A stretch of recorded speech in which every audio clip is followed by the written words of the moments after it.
Hi guys, future Tristan here. Want to thank you for listening to another episode of Ordinary People, Extraordinary Stories. Just want to give a personal shout out to our Patreon supporters, more specifically, Tamsin and Courtney.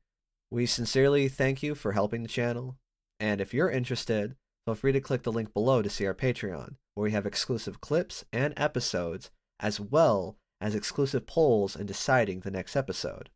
So, with that said, let's get to the intro.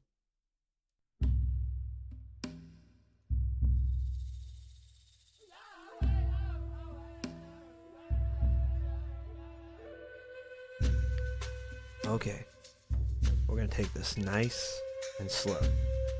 Are you ready? Okay, now breathe in.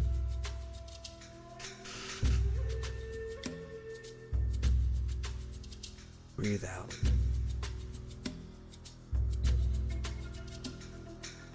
Breathe in. And breathe out. Feeling all zenned out? Okay, great. Well then, let's begin. Hello everyone to another spiritual, most groovy episode of Ordinary People, Extraordinary Stories. I'm your spirit guide Tristan, and today we're getting deep.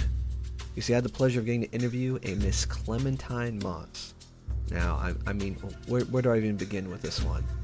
Well, for starters, Clem is the drummer for the all-female cover band Zepparella, a tribute band to Led Zeppelin, and that's not even the best part about her. Clem is a songwriter, spiritualist, shaman, author, just all-around beautiful person. We talk about her artistic journey, where and how did she learn to play the drums, to talking about her book, From Bonham to Buddha and Back, the slow enlightenment of a hard rock drummer. Truly, this is an episode you're going to want to meditate on. Now, with that being said, let's light some candles. Assume the most comfortable seated position. Let's clear your mind and get ready to get the lead out for another ordinary person with extraordinary story.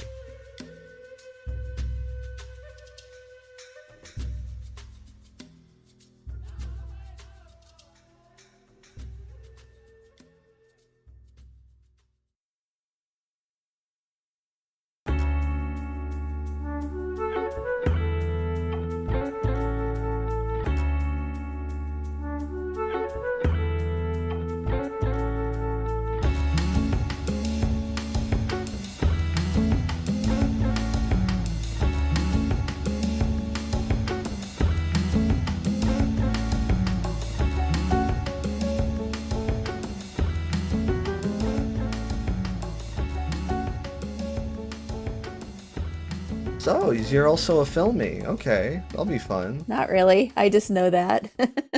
But you went to film school? No. Ah, ah.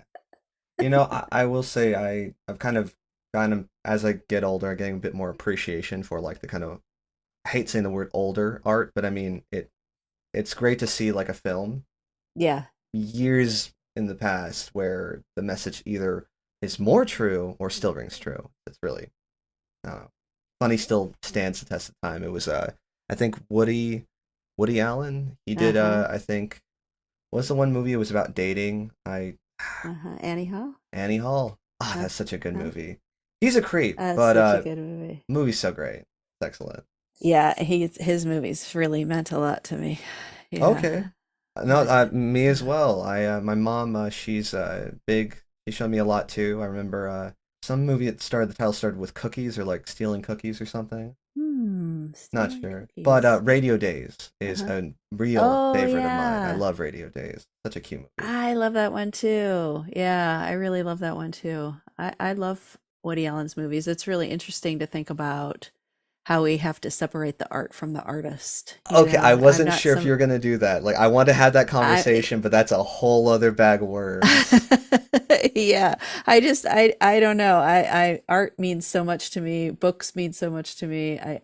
And artists are complicated people. So Understatement of the I century. That actually might be the and title of I'm the episode, actually. Artists are complicated yeah. people. I think that's a good episode title. Except for me, I don't feel that complicated. But Bro, I think I am an artist. I think there's a whole ocean that like we're barely gonna scratch. Like we have 2 hours. Well, we'll have as long as this takes, but I think it's gonna be fun Okay, to do a good. deep dive on. Yeah. Well, Oh, it's gonna be fun. because I remembered we're doing a podcast. Hi, everybody. Welcome to another episode of Ordinary People, Extraordinary Stories. I'm still Tristan. We're still here. This is episode, I think, I will be quite frank with you, Clem. Can I call you Clem? Yes, Is please. that all right? There's a Mm-hmm. This cast is notorious for sidebars where we have a point, and we're just gonna get away from it. We're gonna have a little fun side story conversation.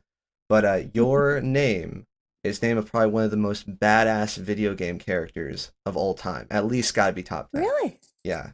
It's Really? the I did not know. unless you're a bit of a gamer girl, you wouldn't know, of Oh, course. But it's the yeah. Walking Dead series, but there's this famous studio called Telltale where their Mm-hmm. games are all about making decisions. It's like it's an interactive Mm. story almost where it's like, okay, hey, you're a survivor. You see a your friend getting attacked by a zombie, and you see a child getting attacked by a zombie. Mm. Who are you saving? Mm-hmm. Mm-hmm. Real deep stuff. And Clementine was the name of this little girl that the main character rescues, and she Uh-huh. grows up to being like the badass of the wasteland, like Of zombie course. apocalypse growing up as a teenager, and she's just killer. So I got similar energy. I think you very much could survive the apocalypse, I think. Yeah, but I think I might do it a little different. Clementine means fair and just. So you Ooh, think about clemency, that means justice. okay. Inclement weather is bad weather, right? So very fair weather is clement weather. Weather. So I don't know that that speaks a lot to the warrior, but maybe the kill him with kindness might be the way to And go. I think if anything, that's the stronger warrior because they're doing I it think the so. right way. So don't we at the OPES podcast we don't downplay our strengths, even kindness and compassion. Oh boy, Yes, that's you. You're basically the Hulk of love. Just that's what I think. running. That's what I think. If I'm not, then everybody's sunk because I've had every opportunity to be able to develop that in myself. So Well, yeah. this will be exciting because I'm getting better, but I have some questions to life that I think mildly curious to hear your answer, your take on them. But thanks Oh, for coming to the good. show. Thank Appreciate you. you stopping by. I guess a little backstory on my guest here is another pod match person, but just at everything about your bio stood out. She is the drummer in an all-female Led Zeppelin cover band, Zepparella. That's right. Uh-huh. Like, we're gonna have some music videos on the group. We'll pass that around. Her socials, her website will be in the link, of course, to the episode. But John Bonham's probably one of the, at least again, talk about top 10 of great anythings. He's got to be up there as Oh far as like gosh, yeah. drumming goes. And the way Yeah. you beat those boys, like it's powerful, it's rhythmic, and it's I don't, dude, it's totally it gets the blood pumping. It's hot. It's like damn, that's bad. Thank you. Okay, it's Thank power. you. It's Thank you, there Tristan. you Thank go. you. So I had to get her on here, but she's not just a rocker. She's not just a cover person. No, she shows maybe how a kind of kick-ass rock and roller and a spiritual. I don't want to say mediator. It's more like a spiritual. Is guru? Is that Oh appropriate? I feel like there's a no. more professional term we could use. Oh gosh, no. No. I Spiritual just mentor, counselor. maybe. Counselor. Counselor. Okay. Yeah, how about that counselor? Yeah. If you can mesh these two identities together, you get her. And I was like, that sounds like an ordinary person with an extraordinary story. So again, thanks for coming on. I Thank you. Thank you. we had 7 mini conversations. We can literally go anywhere. Art, Anywhere. splitting the artist, your backstory. Do you have a preference? Maybe you want to start this thing. I like the big stuff. I feel like I tell my story all the time. I mean, I can give you a little tiny nutshell and we can get it over with and then kind of move from there if you want. I got something for you. Here's the Okay, curveball. good. So Okay, good. I want to hear backstory, but primarily maybe when the drums came in Hmm. and the spiritual, and did one come before the other, and just that kind of stuff. Yeah, so I Sorry, Clem. I will say, yeah. you actually tie your hair back up though. Your microphone keeps rubbing Oh, is it scratching? I a know I little have that bit. problem. I know. No, Sorry. I'm kind of lo-fi over here. oh no, dude, you can stay right there on the chest. It's just more just the it was the scratching. Yeah. Okay, good, good. Okay, so let's see, spiritual and drumming. Well, kind of the story that I tend to tell people is that I found drumming and I went to my first Vipassana 10-day meditation course, which kind of launched my true spiritual contemplative practice. I went, both of those things happened when I was 27 years old, Wow. within a very short time of each other. Now, there is a little more backstory, which is that I played a bunch of instruments as a child, but then I gave it up when I was a miserable teenager and stopped playing music Hmm. and considered myself a writer. Okay. And then moved to New York City and was kind of floundering around, and then drums happened, right? I had musicians in my orbit, and I took a drum lesson, and from there, it just overtook me. And then spiritually, I had a lot of kind of big experiences as a little kid that I didn't really understand, but that just seemed like it was just a part of me. Hmm. And I think my first real spiritual dives were in literature. I was such an avid reader, and just loved the big questions all my life. And Why are we then, here? What's our mhm, purpose? There, a what's great man in the beyond? sky. Exactly. That's Yeah, better what's thing. beyond? What is Yeah. beyond? And then, in college doing psychedelics and having some, big experiences, right? And then Bless you. Bless you. Let's yeah, all say that. yeah. And then coming to that first meditation retreat, which I did have a pretty big experience there. And it set me on the path of meditation, certainly, and self exploration. And I had a lot of internal strife within my brain, that Hmm. negative voices, which the patterns I still see them every now and then. You mind elaborating? Like, what were they saying? I guess I should say. They were saying that I just wasn't worthy, that I was intrinsically bad, that intrinsic feeling that many of us have, that if people really knew who we were, that we could not be loved, which I think is almost the basis of spiritual practice in a way, is to kind of dive into that feeling. Like, what is that feeling? Why is it Hmm. when I sit in meditation, does an ocean of shame open up? What the heck is that? Where did that come from? My brain is telling me stories about it, but really it's just this overwhelming belief that I seem to have. And Like a imposter syndrome kind of thing, where it's like that someone can tell you all the truth that may be true, but you just can't hear it. yeah, you can't hear it. I can't accept it. It's not a possibility of those things. Yeah, and I think that what it is in a way is, our pushing away any idea that we might be a vibration of the bigger picture. Um, God, and that's such a good bit right there. it The is. vibration of the big picture. Ooh, I got goosebumps when you said that. I was like, that's deep right there. Okay. Yeah, so that's basically the story. That's what happened. So the last 30 years I've been playing drums, and I've been meditating and diving into contemplative practice in a million different ways. And it brought me to being a spiritual counselor, actually, in several different modalities that are based in Buddhism, shamanism, Western psychology. And yeah, You got that's a where I degree or came. any fancy schmancy paper?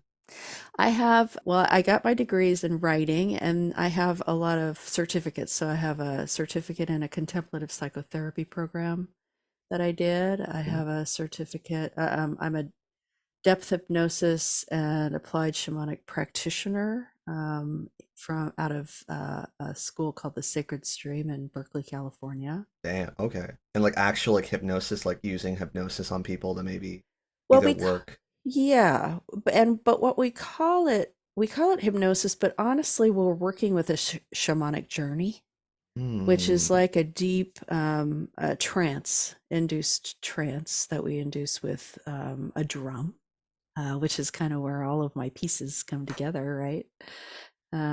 So yeah, yeah.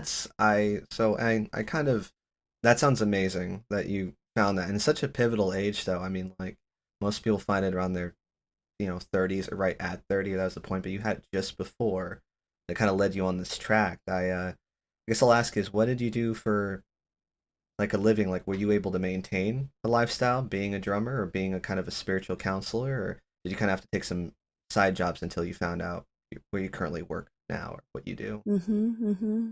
I worked for many years. I kind of started off, my first jobs were being a waitress, bartending, working in restaurants. Then I started working in offices. And, when I lived in New York, I worked in law firms and investment banks, and I always did temp work, right? Mm, So I could kind of schedule when I wanted to work. I did overnight shifts, those kind of things. okay. When I moved to San Francisco 20 years ago, I started working as a temp in a big law firm, and that was the first time I ever took a permanent job in my whole life. I worked there permanently for maybe 5 years, six Okay. years, as a kind of document specialist, secretarial stuff. And then I would say maybe 10 or 12 years ago. Is that how long? I don't know. I have such a bad feeling of If time, anything, but 10, 12 years ago feels like 30, 40 years ago. yeah, I some kind of time. Maybe it was sooner. I don't know when, but I just stopped all of that. I have had times where I didn't have to do anything other than play drums, and then I would, the next year I'd have to pick up a job and stuff. So I always had kind of temporary jobs that way. But now it's been a while that I haven't had to. The reason I'm asking is just because like that's always like the artist's plight is like we can talk more about it later. It's not something I want to focus on, but just like I currently work a soul sucking job where I'm not creating, or I am creating, it's just not at the speed or the amount as much as I'd want to. Hmm. And that kind of balance you have to find between being a poor artist and a rich worker. It's like, okay, do I want to be more fulfilled doing this, or do I want to be comfortable? That kind of stuff.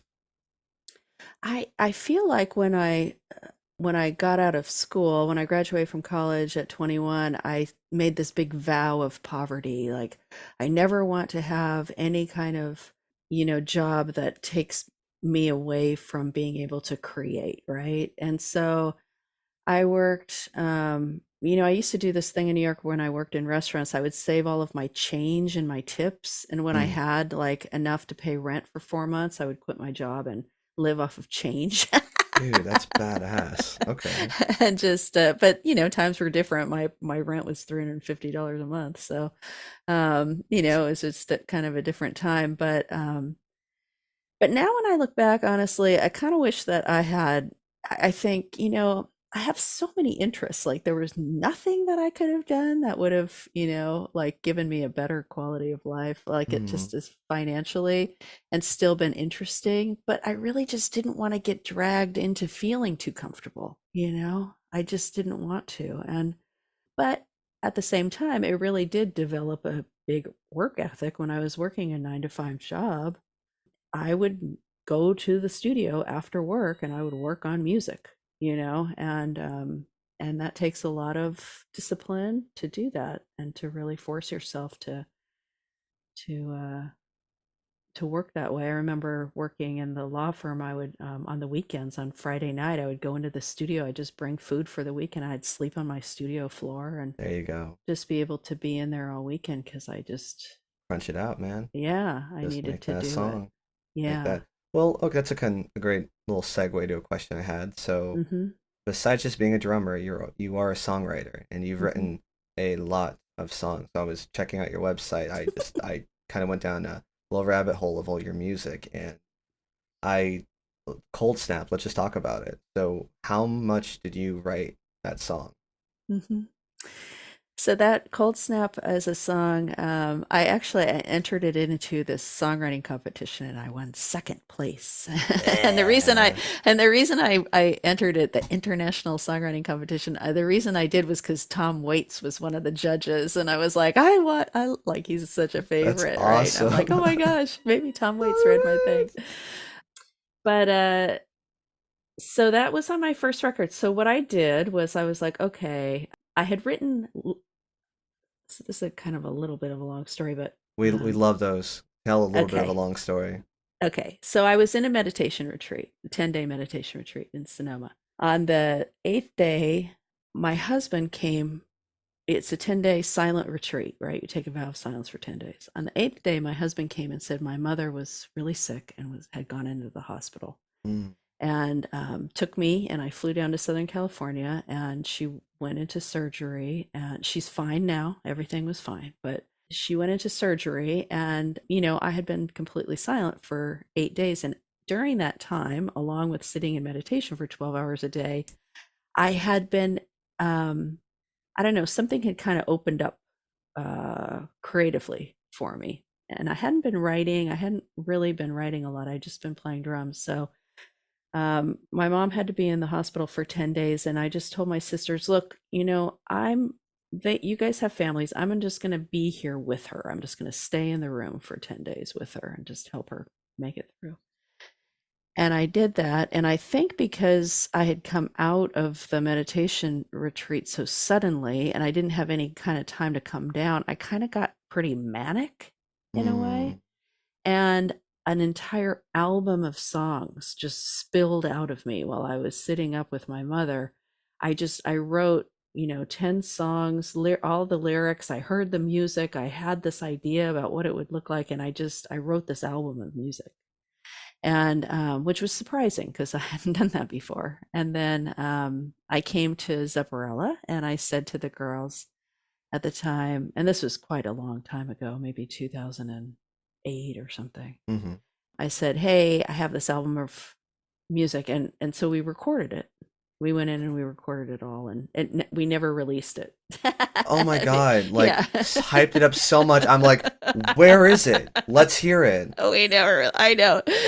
Well, we always intend to go back because we went into the studio for a week and we recorded it all, and we've always felt like, looking back, like there are a lot of things we wish we had done differently. So, and now we have a different bass player, and whatever. So, Just the way of the bands. yeah, it didn't work. But after that experience, I said to myself, okay, I think it's time. Like my singer was singing those songs. But then I started thinking, this channel has opened up for songwriting, for lyric writing, for music writing. And so I really think I need to be singing my songs. So I was like, I need to learn how to do this.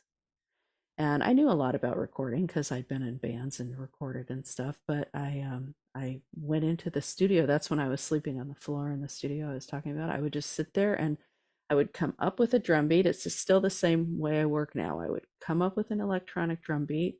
I would play live drums, record myself playing live drums along there.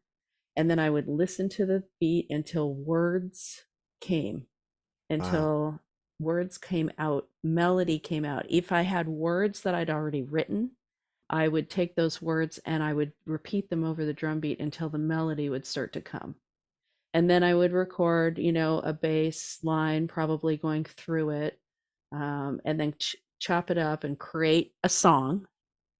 And that first album, I asked Gretchen Menn, my guitarist in Zepparella, who's been with me the whole time in Zepparella. I asked her Shout out to Gretchen. to come in and record the guitar. So that's how that first album. So that's that Cold Snap is Gretchen is on it, and I think my dear friend who I record with, Robert Preston, I think he plays bass on that. I think might be an electronic bass. I haven't listened to it in a long time. Well, if you wrote the Um, melody, the bass go hard. it's It's neat, very right? funky, and and I was mildly, and I'm gonna put mildly in like the biggest, like the smallest of the small, tried to get into songwriting when I was a teenager. I came Mm. back from a Mexico mission trip, and the spirit got me. I'm like, I'm Mm-hmm. I'm gonna just try to write something, and it's hard. It's I to try to because again, you're not just creating like the words to this thing that doesn't exist, but also like how does this thing that doesn't exist, what does it sound like? How do you essentially kind of create the melody? I know some people just use play a couple notes and like, oh, that sounds good. Let's try it Mm, like this way. Let's hmm do this. But that's just so cool to just play the beat, and it seems like a very natural way that the album came to be. And I what album is it actually? I'm gonna look it up It's later, a listen to it later. yeah, I'm actually gonna re-release it. It was done under the name Francis Bacon, Okay. Bakin, of course, because I was really inspired by the painter Francis Bacon at the time, because he believed that in create that creative output, that the accident is where magic lies. Like when he's painting, sometimes he would just throw the paintbrush at the Mm, thing, right?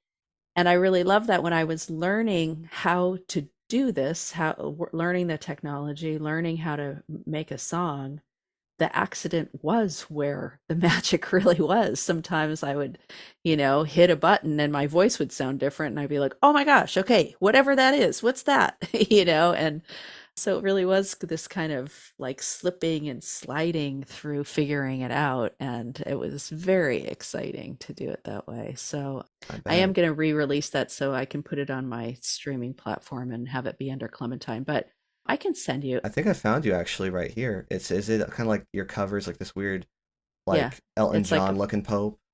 Yeah, it's like that's a Francis Bacon painting Neato. that I kind of put myself behind. So yeah, yeah, I think you can Looks probably metal. I love it. It says stream that. Sunshine, Cold Snap, the champion. I know Yeah, there it marathon is. runners. You okay? All Yeah, right. yeah, there it Let's get you is. some Yeah. listens. It's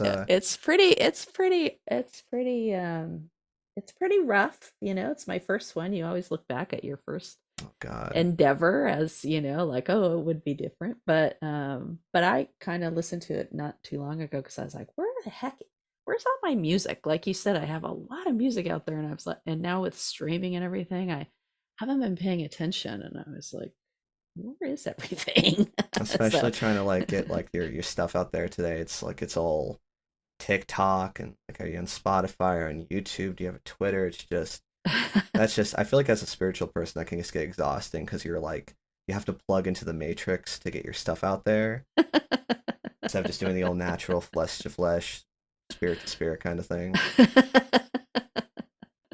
I certainly have no idea. I Googled the other day, how do you release a record in 2023? Because I have a record coming out. I'm like, how? I don't know how you do it. I used to know, but I'm not going to create CDs. I have a bunch of boxes of old CDs that, I still have, and I don't want to do that again. So, It's I have to say I think actually might even though it seems like it'd probably be really complicated, I actually think it probably might even be easier with everyone kind of there are a lot of ways people are like just making their own things. hmm I went to a concert Thursday, hmm to a concert Thursday, and the lead singer, shout to Light the Way. I'm gonna have them on as like a group episode. I think it's gonna be great.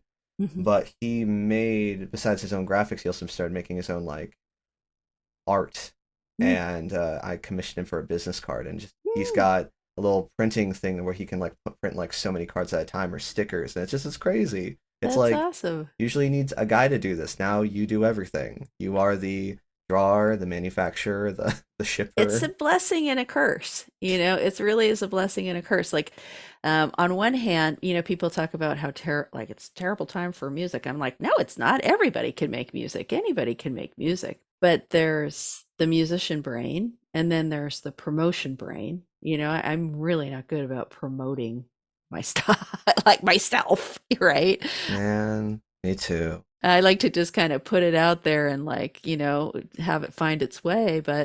Um, but yeah, and you have to be the video, editor, and you have to come up with some neat concept visually, which I'm really not a visual person. So yeah, it's a lot.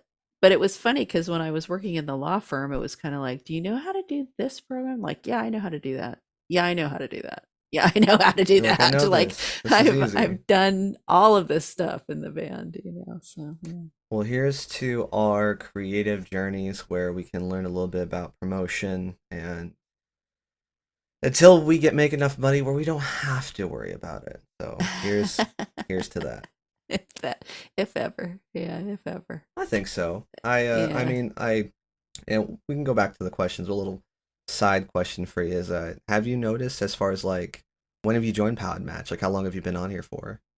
I joined so my book, From Bonham to Buddha and Back, came out at the end of February. Right? We'll talk about that. And yeah, and so I thought, well, it was self-published, so the idea of going and doing book readings is, I mean, that just felt exhausting to me, not to do the actual book reading, but just to set it up and figure out which bookstore and try to get people to come out. And I mean, I already do that for the band. Like I didn't want to have to, if I had if somebody put me on a book tour, I'd be very happy to do that. But I just don't have the energy to set all that up. So I started thinking, well, I do love talking and I love talking to people. So maybe podcasts are good. And this very kind woman who has a podcast that I was on recommended Podmatch, and I just think it is the best platform. I can't speak more highly enough about it. I've had such great conversations with people. I can Yeah. say that as well. I probably met the best people, like the true people meant for the show. The only issue is I'm drowning in work now. It's like before it's like, hey, I got a couple guests here and there. Now I have too many. It's some people need to go, but not you. Well, I'm super honored then that I made the cut, that I got in. It's you passed the vibe check. I think the moment you picked up, I'm like, okay, she's cool. She's vetted. Like Thank you. so I that's a good okay, great little segue to go that way. Talk about the book though. So I mean, because we kind of touched a little bit about it though. I mean, maybe before the book. So have you ever been religious, or we consider yourself religious, or like, what's your concept of God, if there is one? Yeah. Yeah. Yeah. I love talking about this because, I first of all, I grew up I was born in 65. So I grew up in moral majority Southern California, Orange County Mm, when I grew up, right? My father's was atheist. I was dad's little girl. So I was raised Catholic by my mom, but I had a big influence by my father to really question things. And so I did really feel I really liked thinking about the spiritual stuff, like I said, and I did kind of have these kind of ecstatic experiences as a child. But I also was a good, strong materialist, aren't we American all? materialist, yeah. And I love science. I believe in science. Like the scientific method. So I have that big aspect of myself. I feel like I am a skeptical person. And I also, over time, kept getting kind of hit on the head with a lot of places that I went in my meditation where I experienced oneness, Ooh, and interesting. that made me really it made me question my big meta concepts that I had kind of gone along with. And over time, I started to realize that there were these things that I just intrinsically believed since I can remember that I just felt were true. And Hmm. one of them was about having been here before, the idea of continuation, the Kind of like idea of, reincarnation kind of yeah, thing. yeah.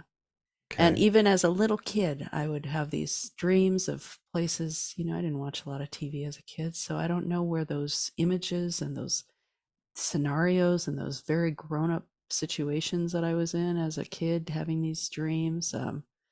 And, I just thought, okay, well, maybe it's maybe it's the cellular memory I mean, I still think that maybe it's just all in, my cells. Maybe it's, Mm, I'm being passed down from generation to generation. Maybe my cells carry memory, and these images are coming from there. Or maybe, whatever it is. interesting. But I've in my life, I feel like I for a while I used to say I feel like I'm the person that everybody tells their spiritual stories to. Even as a 20 something, like as a bartender, people would say, I've never told anybody this before. And they would just launch into these, encounters with spirit or different kinds of out of body experiences, near death experiences, like these things, were always Yeah. coming to me. And then in my mid 20s, I became very good friends with a real psychic, a jet set psychic. I mean, she read for Madonna, and her whole Ooh, family were psychics, okay. and she said really profound things to me that really made me feel that there was something going on. The truth is out there, kind of thing. Yeah, like something else is happening, because there are things that and I understand how, questions can be leading or whatever, but that it was different. There was something going on with her. That's the kind of thing about spirituality. It's like it's intangible. Yeah. Like it's like when we talk about faith, it's like it's that belief in, like, you can't necessarily prove it. It's like it's that belief in the improvable kind of thing, and Yeah. it's I don't think too much about that. What did you say exactly? The whole I guess like reincarnation, the kind of past life thing. Uh-huh. But I do think about it a lot. Yeah. I no, it does make me think, like, like kind of like what was I? Who was I in the past life? Was I always this like caring individual? Was it circumstance? Was it the events that happened in my life? Just like weird little thoughts like that. Yeah. Well, it's really interesting because in the work that I do in the depth hypnosis, which is the modality created by a woman in Berkeley, California, named Isa Gucciardi. That you said. Yeah, she's a remarkable woman. And she came up with this counseling model that combines Western psychology, Buddhism, and shamanism together, right? Okay. And so in the counseling method, what we're doing is we are doing past life regressions, soul retrievals, power retrievals. We're using, it's called applied shamanism. We're using those shamanic methods in a therapeutic session setting, right? Hmm. So now what we can see this as, and this is why I feel really like everything in me is kind of suited to this, because I do have that strong materialist bent and understanding, but I personally have this much wider faith and belief in the bigger stuff, right? Hmm. But I also understand that in the end of the day, it doesn't matter your belief system. If you go into a past life regression, which is basically being inducted into a trance and following a pattern that you're feeling in this life back to where it originated in a past life, right? So, say that in this life, you wake up in the morning, and every morning you wake up and you have this sense of despair, and you're like, I have a kind of a happy day all day, right? But like I wake up and there's just this kind of heavy feeling in me, right? What is that? Where does it come from? It's called And life, so, Clem. yeah, It's right. called it's oh, I know. I'm sorry. That's true. It can be really true. So say in the counseling session, we go into a deep meditation, and we bring up that feeling, right, of despair, and we through some a series of meditative suggestions, we go back to the first time that you felt a sense of despair, right? Hmm. And in your mind's eye, you see yourself in a kind of 19 or 17th century prison cell with dirt on the ground, and you feel yourself as somebody who's been unjustly accused, Hmm. right? And there's this great sense of despair, right? So now we follow that despair back into this life, into the first time in this life you felt a sense of despair. And maybe you're standing at a gate and you're seeing your parents drive off and they're leaving you at kindergarten, right? Maybe it's Mm-hmm. not even some traumatic thing. Um, and so, and in the session, we end up doing a kind of healing, right? I mean, I'm very, this is a very surface explanation of what's happening, but, um, and we do a kind of healing. Now, does it matter if you saw a past life? Does it matter if in the 17th century you were in a prison? Or does it matter that your internal knowing gave you that image to understand the depths of the despair and the fact that maybe that despair that you feel in the morning has something to do with feeling that there's a kind of injustice. And then we understand your relationship to injustice and what are the ways that your needs for justice in your life are not being met. Yeah, so I think I have done past life regressions that are kind of past life tourism, like I'm going to go back to my most spiritual life. I'm going to go back to my, my most recent life or whatever. Um, but they can be fun, but ultimately to use it as a tool for self knowledge and for healing, I think is very profound and powerful. So Mm-hmm.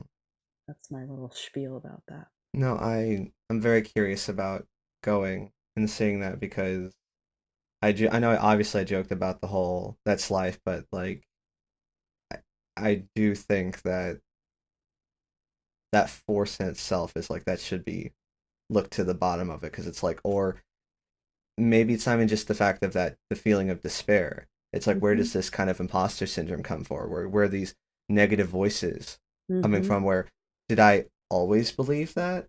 Mm-hmm. I without sharing too much of my story because it's your story.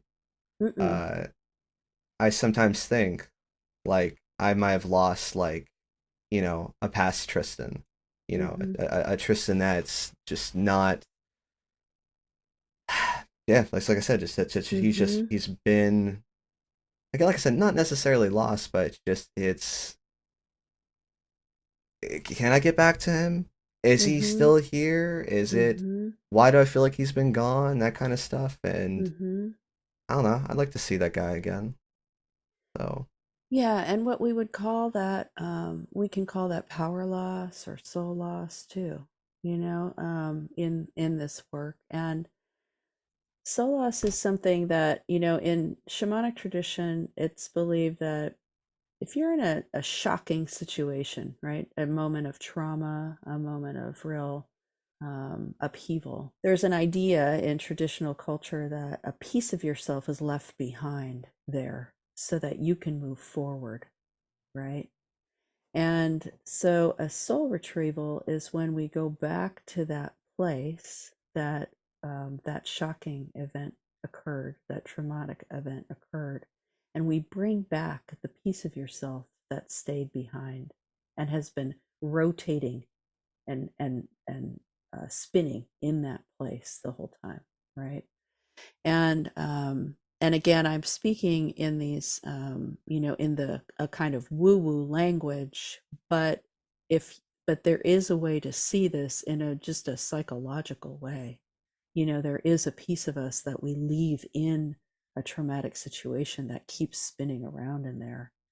And um, and the modality I work in, depth hypnosis, is really beautiful because before we go back and we retrieve that part of yourself that is stuck in that trauma, we make sure that you are completely empowered through the shamanic journey Mm.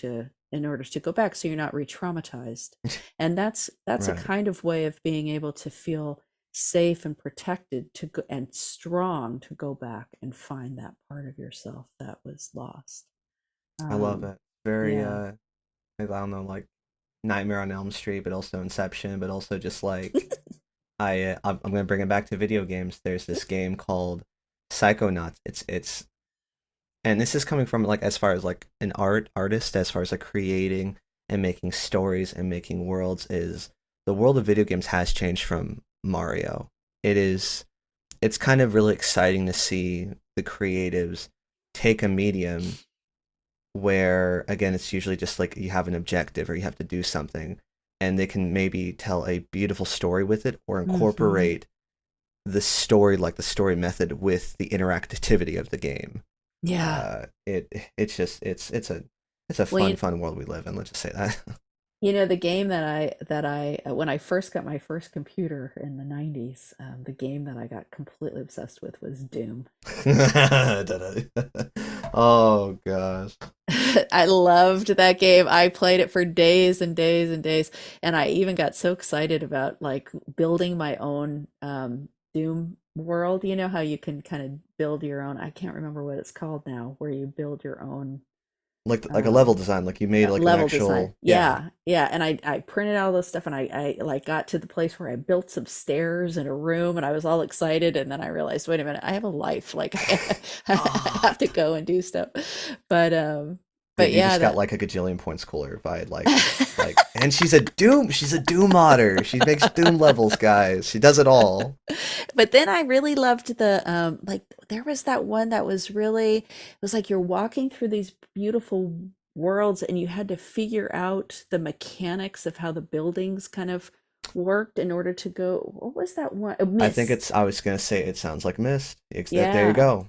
Oh, That's a great example of games as yeah. art. Well, what I was Yeah. referencing is a game called Psychonauts. It's a game I Mm-hmm. particularly love and got a sequel I think last year. The whole point of the game is that you go into people's minds, and their minds are the level. Mm-hmm. So everyone's personality is they're all unique. Mm-hmm. And the first one, it's more funny. The second one's a bit more serious, but they paint very real trauma, psychoses. I mean, what schizophrenia can look like, Wow, how interesting. OCD, addiction, and again, it's that whole telling stories we all know about, feelings we can all relate to, and have this kind of like fun interactivity to it. It's like, wow, we're really talking about this horrible, awful thing, and we made a video game out of it.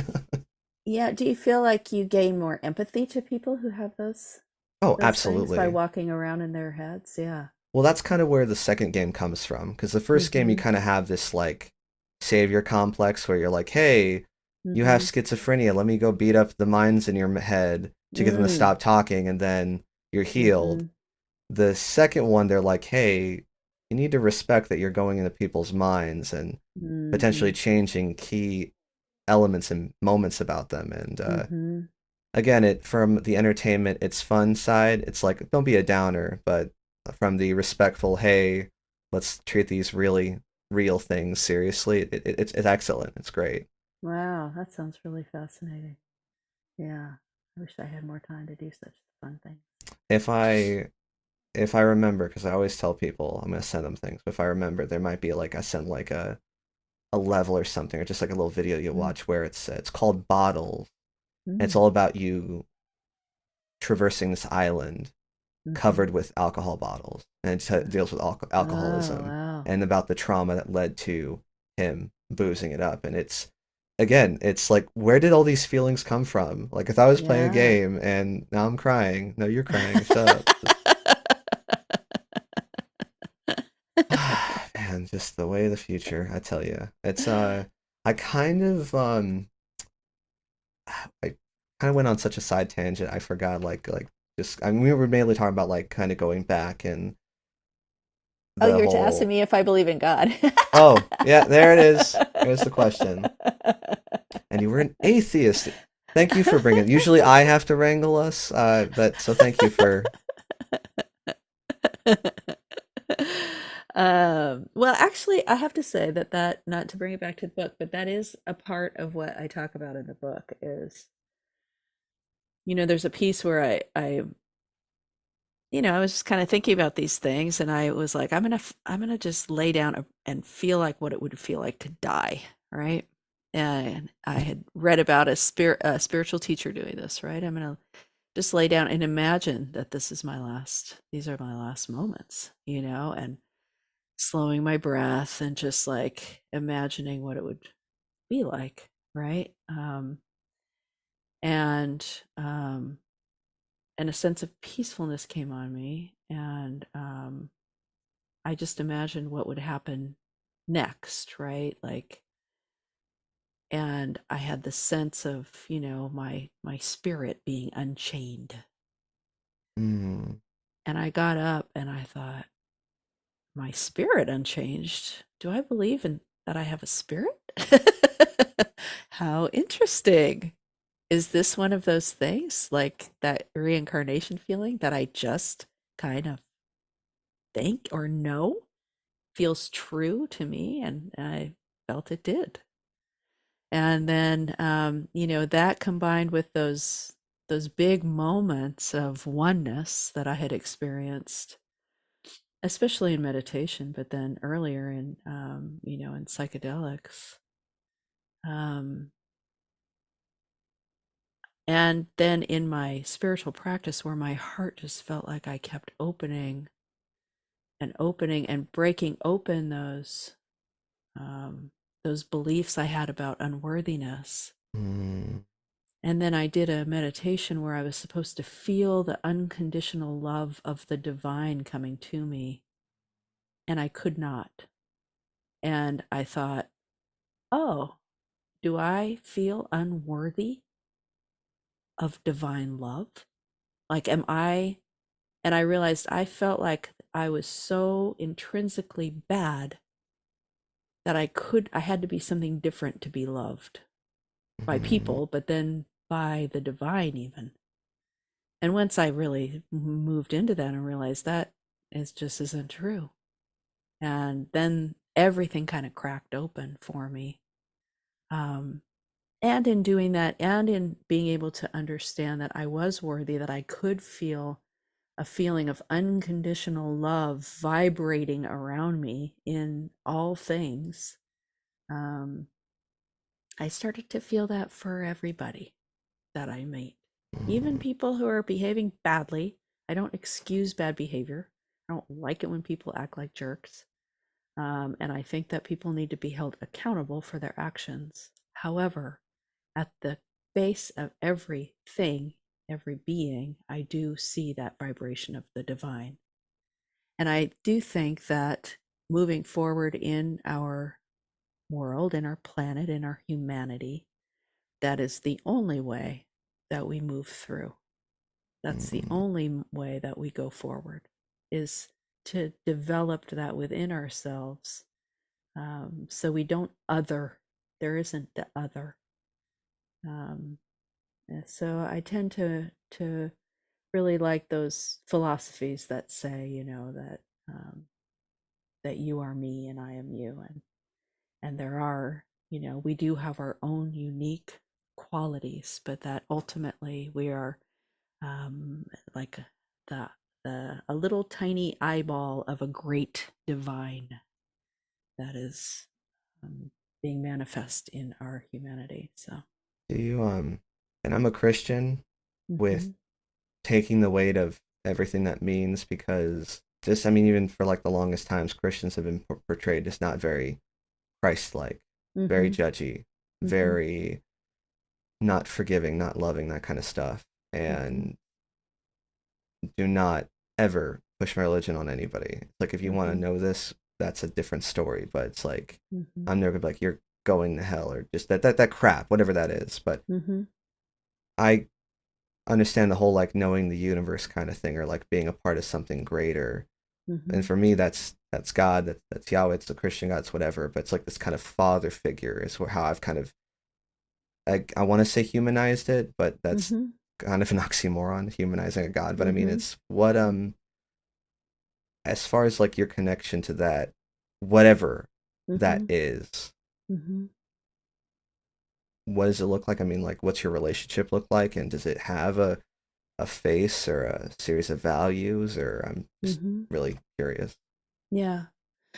I think, first of all, having been raised Catholic, the Christ consciousness to me was the thing that always has been a guiding star to me. That Mm. whole golden rule thing, that do unto others, um, as you would have them You do unto to you. you. Yeah, and the consciousness of Christ, which was, so which is so forgiving, so so generous, so Loving. loving. And so when I think about, I don't have the father figure um, imagery for me when I think of God. But when you talk about the, the guide, kind of the guiding principle of it, I would call it love. I would call it a vibration of love. And I do think it's consciousness. I don't have the imagery, the same imagery of a God in heaven, but the idea of power and the unconditional love, it's very real to me. And so I don't have a problem with anybody's belief that way. And I don't have a need to discount anything because, like I said, we each have our own internal metaphoric system that works for us. And what I say is, does your faith open your heart to all beings, or does your faith create fear? And Mm. in my mind, anything that tells me to be afraid, whether it be a politician or whether it be anybody that tells me to be afraid and not discerning, I really, really question. Huge red And flag. Just like, yeah, yeah, because to me, fear is a great means of separating ourselves from that divine. The divine is not in fear. When I fall into my heart and I open to that kind of compassion place, there is no fear there. I'm mhm. not afraid of being vulnerable. I'm not afraid of the other. I see everything as one thing. I have no fear there.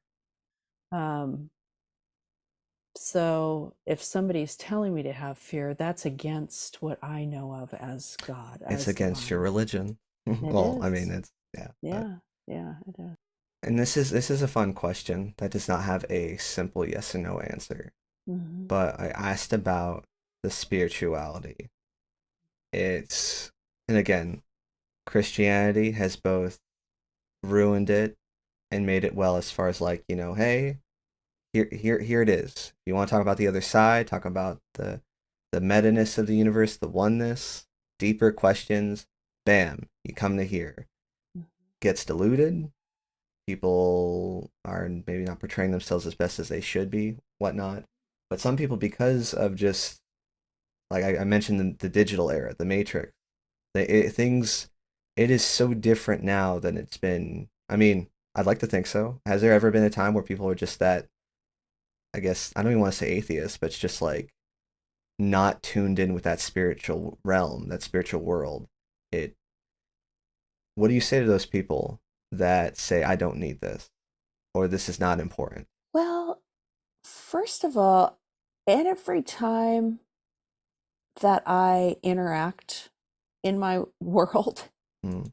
like I said, I seem to be the person that people talk to about these things. I mean, I, I think pretty much 80% of cab rides that I have in San Francisco we end up talking about bigger picture things.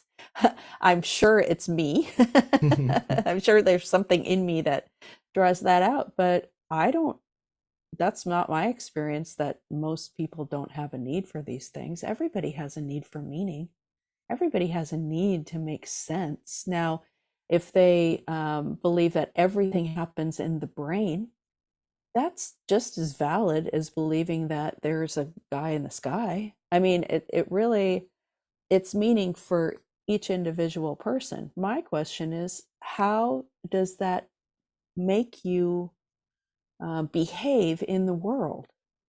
Does your belief create a more loving experience, a more open experience, a more generous experience in your life? And thus, does it bring us joy? Does it bring us peace and happiness and the ability to be loving?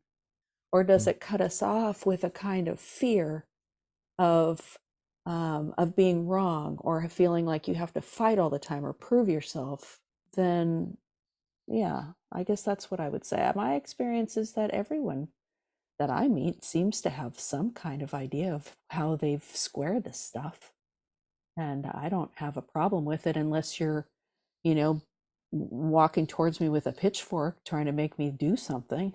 Then I'm I gonna get kind of make ticked you. off. I'm gonna make you love my God. I'm going to. Oh, you are love by four. It's yeah. It's an Yeah. oxymoron. Or there's a guy that wants me to love somebody that wants me to love him. Now, this happens in spiritual teachers, Christian, Buddhist, Hindu, all, there's always this problem of power. People who gain some kind of power and being idolized, and then they start behaving badly with the people that have entrusted them to lead. Mm. And I think that's a bunch of baloney, and I don't mind calling that out. Um, so that's an imbalance of power. I don't think those people are evil. I think they just have an imbalance of power and misunderstanding. Um, And some of them can yeah, be evil, or they. they can behave in evil ways, There you definitely. go. Well, Yeah, yeah. I there a little side note to this whole conversation, but started watching. I think like to create a cult leader or something. It was on Netflix. Oh, yeah. Is that good? Oh my God, it's great, and it's also just kind of scary. Just like again, like how anyone can just kind of get swept up in this thing, and like again how dangerous maybe that want of purpose can be with people who know how to weaponize it. Terrifying. It's really, I'm a big, as many of us are, I really love to hear about, how coercive control works, and see the way that I have been susceptible in my life, not to, happily, I've never been involved in a group that had a lot of, had that kind of experience, but I look at the way that my culture does that to me, I mean, Mm. my entire life, I felt like I wasn't worthy because of the way I looked, because of my weight, because of my, my body type, because of, it's like, how have I been controlled by that narrative? Mm. How have I spent my time like continued to feel that I wasn't worthy or worth something because of what I was being told, what I was being shown? So I think it goes, the more that I started listening to cult stuff, I started realizing like, well, cult is a word in culture, right? And Old classic. culture is, we all are susceptible to kind of going into things because we feel vulnerable. And so I guess the big takeaway is to find a way that we can build up our own personal power to feel complete in ourselves. And then we Mm. don't reach out to the outside to Won't bring reach out to things those into us. dangerous kind of powers, those kind That's of right. scary, scary stuff. It's and I think again, and we'll go back to the original thing. Like, is spirituality important? I think you answered it best because it's not necessarily yes you should or no you shouldn't. It's what do you think? How But do I you, guess would you even yeah. say would you encourage people who maybe feel like they're missing something? Feel I like want to, there's, they want to be part of something bigger than themselves or maybe don't know how to get to that kind of universal oneness. well, I don't even think that that's the point. I think the point is to know ourselves and to look at the ways that we stop ourselves from really being in our joy, following our enthusiasm, being loving, being able to walk through the world feeling at peace and helpful and a part of everything. Mm-hmm. And if that isn't the way that you experience the world, maybe begin by just looking at, what are the beliefs that I have that I might question. When I sit down and close my eyes, how do I feel? Do I feel good or do I feel anxious? Do I feel stressed? Do I feel depressed? Okay. All right. Well, that's a starting place, and that self inquiry is a lifetime. I'm not going to say I've certainly moved through all my stuff and I certainly haven't figured it out. And I definitely have days where I fall down rabbit holes of feeling like, that I'm not doing that great, but those days come fewer and farther between, That's and good. finding, finding what speaks to you. Maybe it's psychology, maybe it's spiritual practice, maybe it's reading. Everybody has their way to find out what makes themselves tick. It's not fun all the time, but Oh, it's important. it's a scripture. I don't want to be like, I'm not trying to be ashamed of my religion, but it's also just like I don't. Yeah, no, that's good. But Yeah. there's this scripture that basically mentions that's like, through difficulty, through trials comes perseverance, through perseverance, hope, strength, etc. And it's life unfortunately isn't a roller coaster. It's not a party all the time.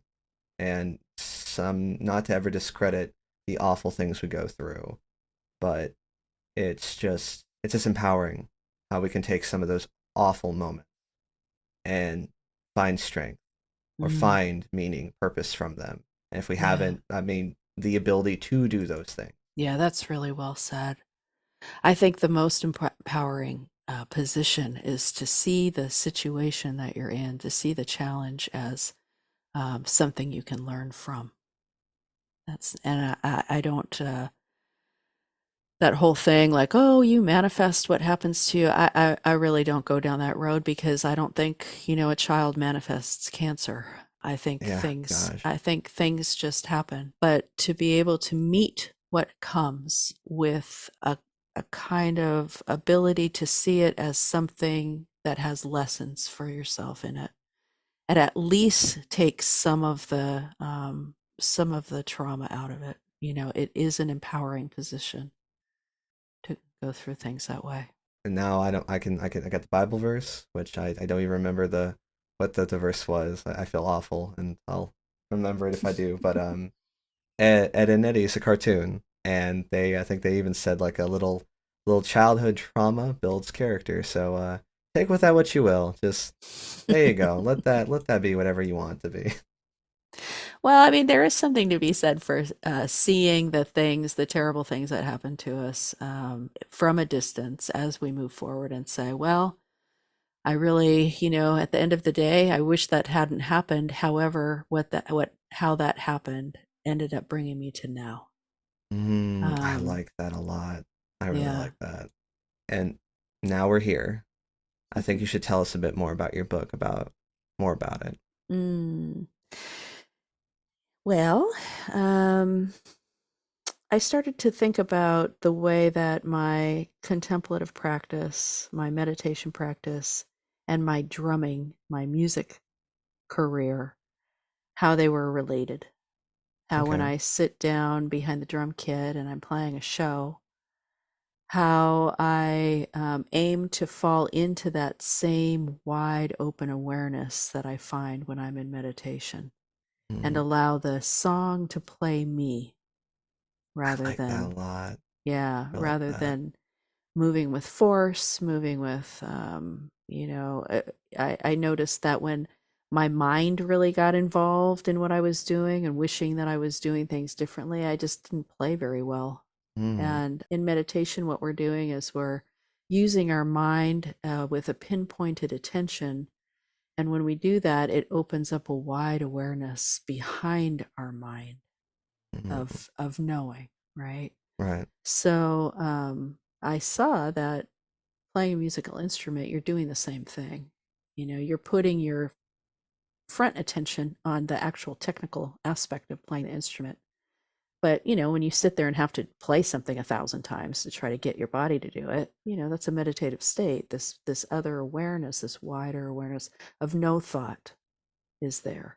Mm, And I think that's where we call the flow state. We can call it a flow state, or we can call it, that internal knowing place. But I started to notice how those things were really similar. So I started to write about just my moving through the world as this contemplative person, but then also as a rock and roller, driving everybody around and, being at the show and having a shot of whiskey at the end of the night and, all the stuff that goes with it. And there's that big aspect of it. It's called From Bonham to Buddha and Back, and that's why John Bonham, because I've played his music for the last 20 years.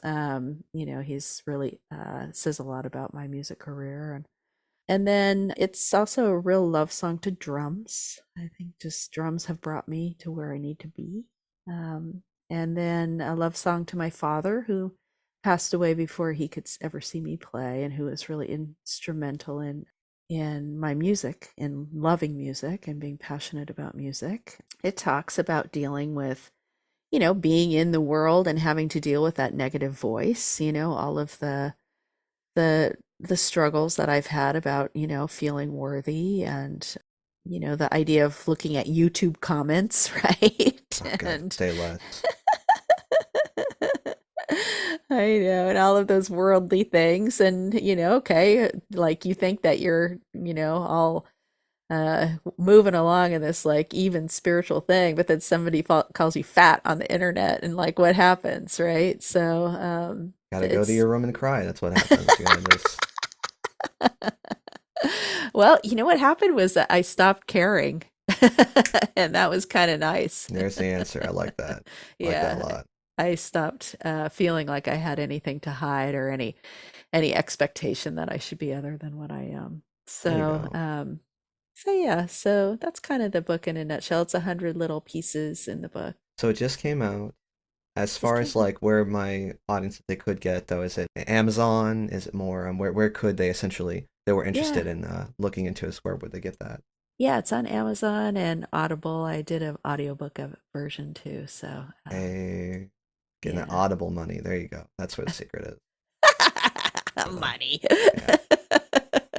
But no, I think that's so rad because I think I'd very much like to of course check it out though, just because it sounds so Well, I'm sending it to you. I'll send it to you. Do, eh. do you listen or do you read?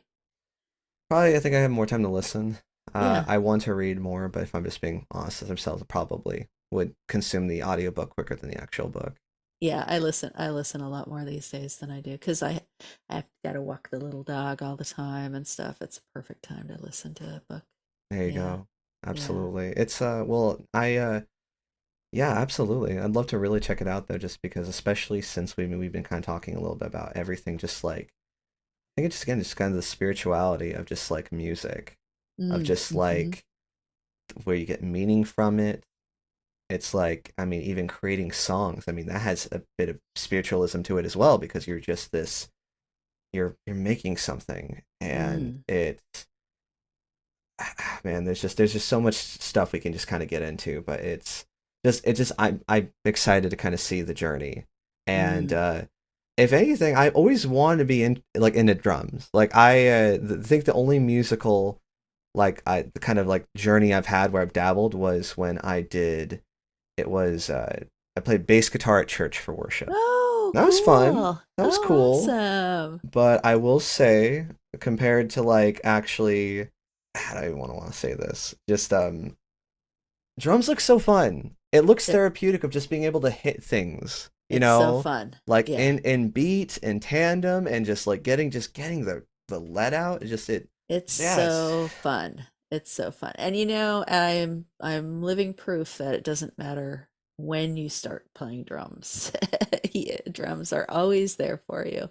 Anybody can play drums. If you can walk down the street and clap your hands, you can play drums. And actually, I have a friend who has a really hard time walking, and he plays drums beautifully with a little apparatus and stuff. So Okay. he doesn't even, you don't might not even have to walk for all I know. Cute. Yeah, so I think that drums are magic. Yeah, drums are for everybody, and everybody can do it. Yeah. What's a good way if you want to kind of ease your way into drums? Because I don't think I can afford a drum kit, or at least, you know, not yet. Mm. Mm-hmm. Mm-hmm. Well, I think that, a lot of people, I think Dave Grohl started on pillows, right? In his room. He got some drumsticks and he set up drums with pillows and he played along. I know that there are places like, I think, guitar centers you can go in and rent a room and a drum kit and go out in there and bash around. And if you do that, you should listen to AC/DC Highway to Hell. Oh, that's a really Um, easy kind of drum beat to do. it's simple drum beat, Okay. and really, really fun. And yeah. Yeah. I mean, that's you shook me on, but you got what I was trying to. Yeah, yeah, you got it. AC/DC. There you Yeah. go. Yeah, yeah. Yeah, it's great. It's and it's because I just went to a concert and like just like at meeting, and this is a fun conversation. It'd be kind of cool to have is about the whole like I don't want to even word this the kind of are there stereotypes for drummers or do drummers have certain qualities that people just kind of find themselves drawn to? It's like yeah, it's just a drummer thing. Yeah.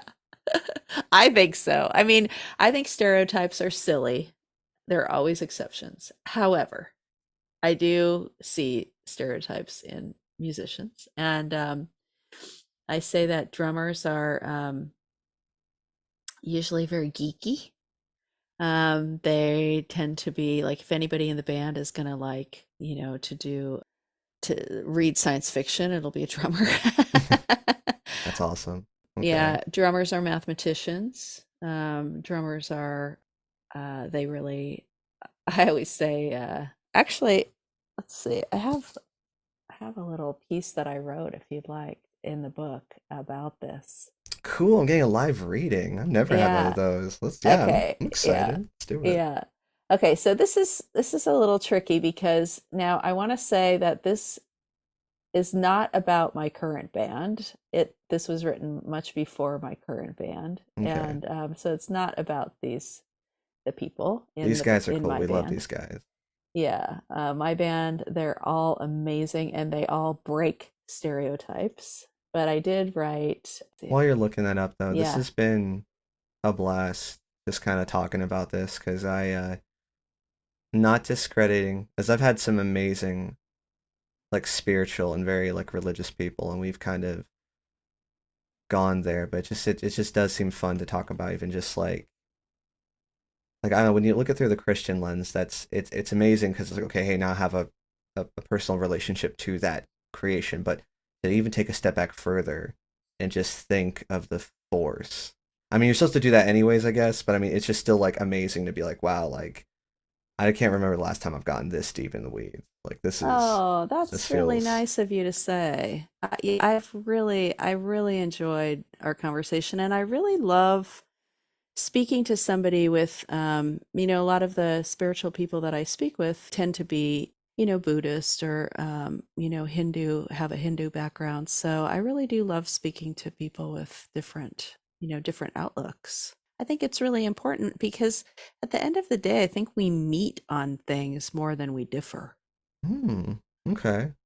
But yeah, no, exactly. Yes, that is the Yeah. case. Yeah, I think so. I really And I think think would so. also just kind of help us getting along more if we can maybe recognize those things of just like, hey, let's instead of focusing on what makes us different, focus on like what we have in common, what brings us that kind of oneness.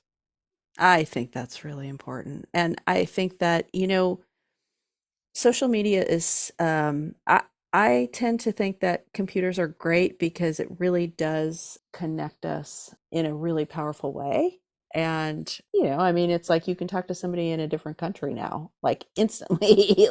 And those and barriers do break down when we're face to face. When we're on social media and it's just a voice, and I mean, I know this from just getting a text from a friend. I'll misread it, right? Yeah. What their meaning is. So imagine a stranger saying something to you, and I do think that things have gotten really, really fraught on social media. But when I put down the computer and the phone and I go for a walk and I talk to strangers, I pretty much get along with everybody.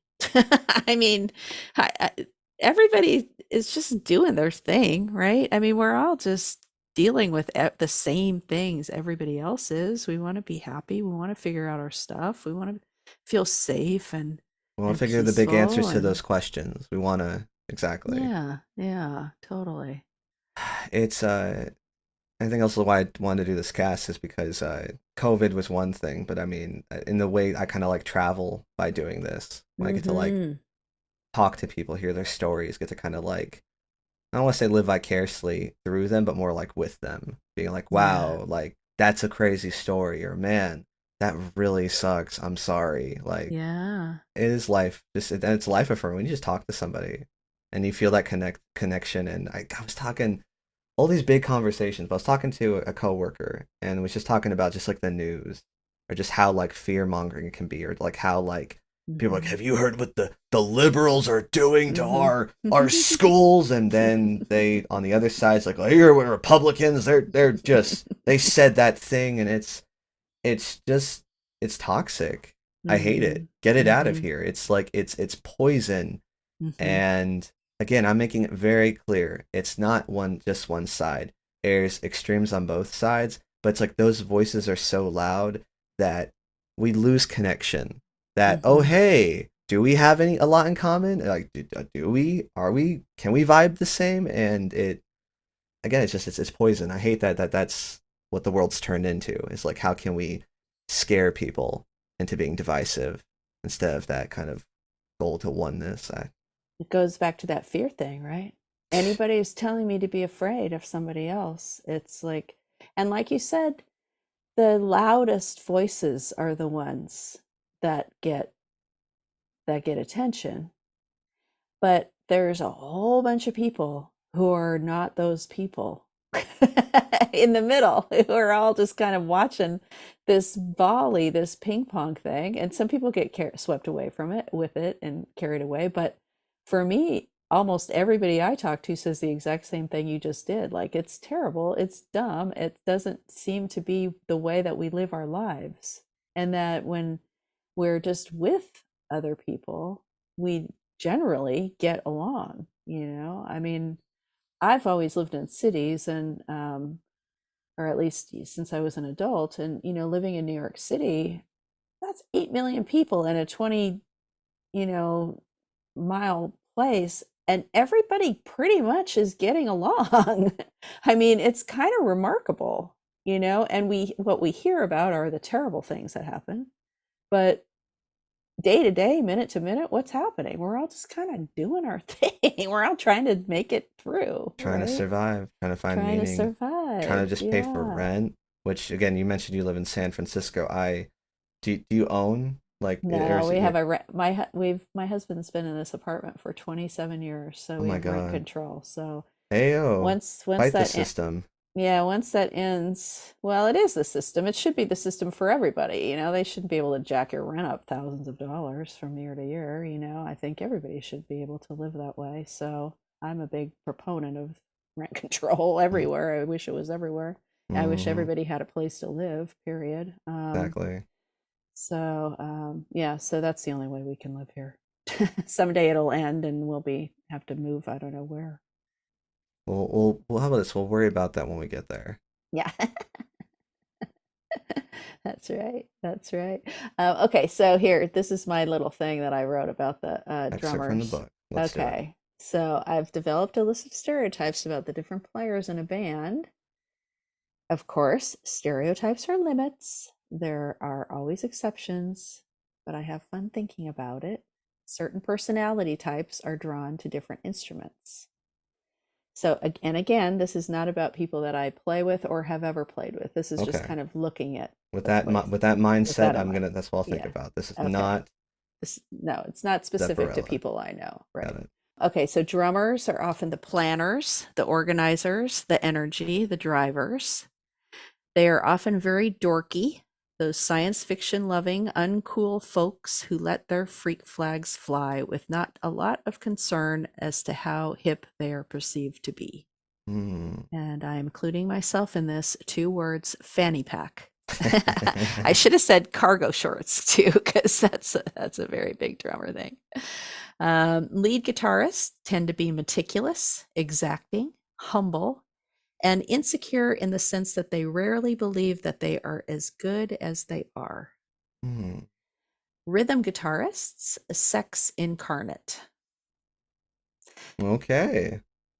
Singers are wild cards with simmering unrest at their base.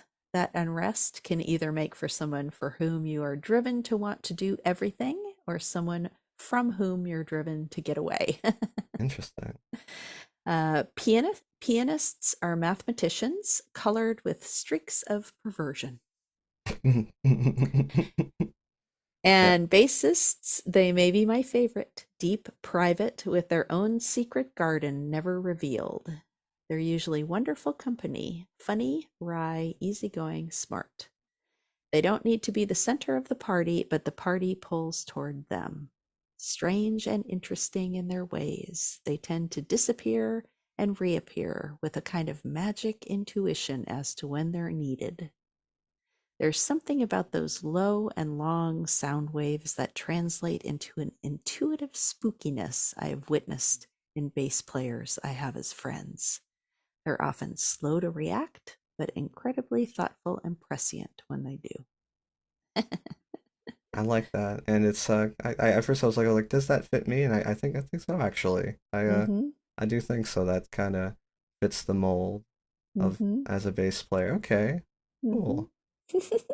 I'm the life of a party. Heck yeah. It's I like that. I want to just kind of chew on that. That's just so fun. So I mean, Uh-huh. you kind of do a little bit of everything. Are you still truly just the dorky drummer? At my heart. At my heart, I think I mean, drums are my instrument, right? Drums are, I played piano as a child and I tried to play guitar, played ukulele, and all these things. And when I started playing drums, suddenly it wasn't practice. It was just what I wanted to do. Okay. It wasn't like, oh, you got to go practice. It was more like, that's just kind of how I want to spend my time. Seemed like You kind know? of like a love letter kind of thing. Yeah, totally. This is more than just work. It's a yeah, it's yeah, love letter. It's a labor of Mm-hmm. love. It's I will Mm-hmm. gladly give me Mm-hmm. those sticks. Yeah, and I feel really at home, behind the drums. Even, I mean, and believe me, like I am far from the best drummer in the world, but I will say I have a special relationship to drums. That's how it feels. Like there's something kind of deep in my relationship to drums. And now that I'm a spiritual counselor and I use the drum in my sessions, with the shamanic journey, I discovered that maybe drums went even deeper with me. And Mm, when I went to my first class at the Sacred Stream in Berkeley, California, which, if anyone is interested in any kind of spiritual understanding, that school is really lovely. And I went to a shamanic journey workshop for the weekend, and I was sitting next to a couple. And over the course of the weekend, I found out that they had lost their teenage daughter. She was 14 years old, and they had lost her 8 months before. And we were talking, and the father said, "Yeah, she was a drummer. And the week before she passed away, she played a Rush song in her school assembly." mm, And that same Rush song I had learned a couple months before. I was not feeling well, and I was kind of out of sorts. I was dealing with a lot of family trauma, and I was in the Midwest with my husband's family, and we pulled out he has a drum set out there, and I pulled out the drum set and just played for 3 hours. And I was like, I want to learn Tom Sawyer. Like, I've never really played a Rush song. and you want to talk about like God tier drummers, dude? Neil Peart, like I Yeah, think I want to say because I will say I think I know a lot of drummers, but also I really don't. It's yeah, I definitely think bass players kind of take that kind of background role. Like, not a lot of people are gushing about bass players unless they're singing. But I mean, yeah, I do think drummers are like the good ones can be like real workhorses that just yeah. like, again, they bring it on home. And Neil Peart was, so did you end up, so you did end up learning Tom Sawyer? Well, I attempted it, and it was very fun to attempt it, and so here I was at my first shamanic journey, and I mean, what are the chances in a room of 20 people that, first of all, there's going to be a rock and roll drummer, and second, that they're going to be sitting next to a couple who lost their rock and roll drummer daughter, and that felt like powerful. That was powerful to me, that Absolutely. coincidence happened when I was learning how to do this stuff. See, So that's where yeah, I'm smiling. The audience can't tell I'm smiling, but I'm smiling because that's not for me. It's not coincidence. That was yeah, yeah. intentional. I mean, again, whether it I mean, because when you think about what did God kill the daughter? Well, I don't want to have that conversation, but more of just like I just love that you got to be there for them and Yeah. have that experience. And I mean, again, you probably like were just what they needed at that right time.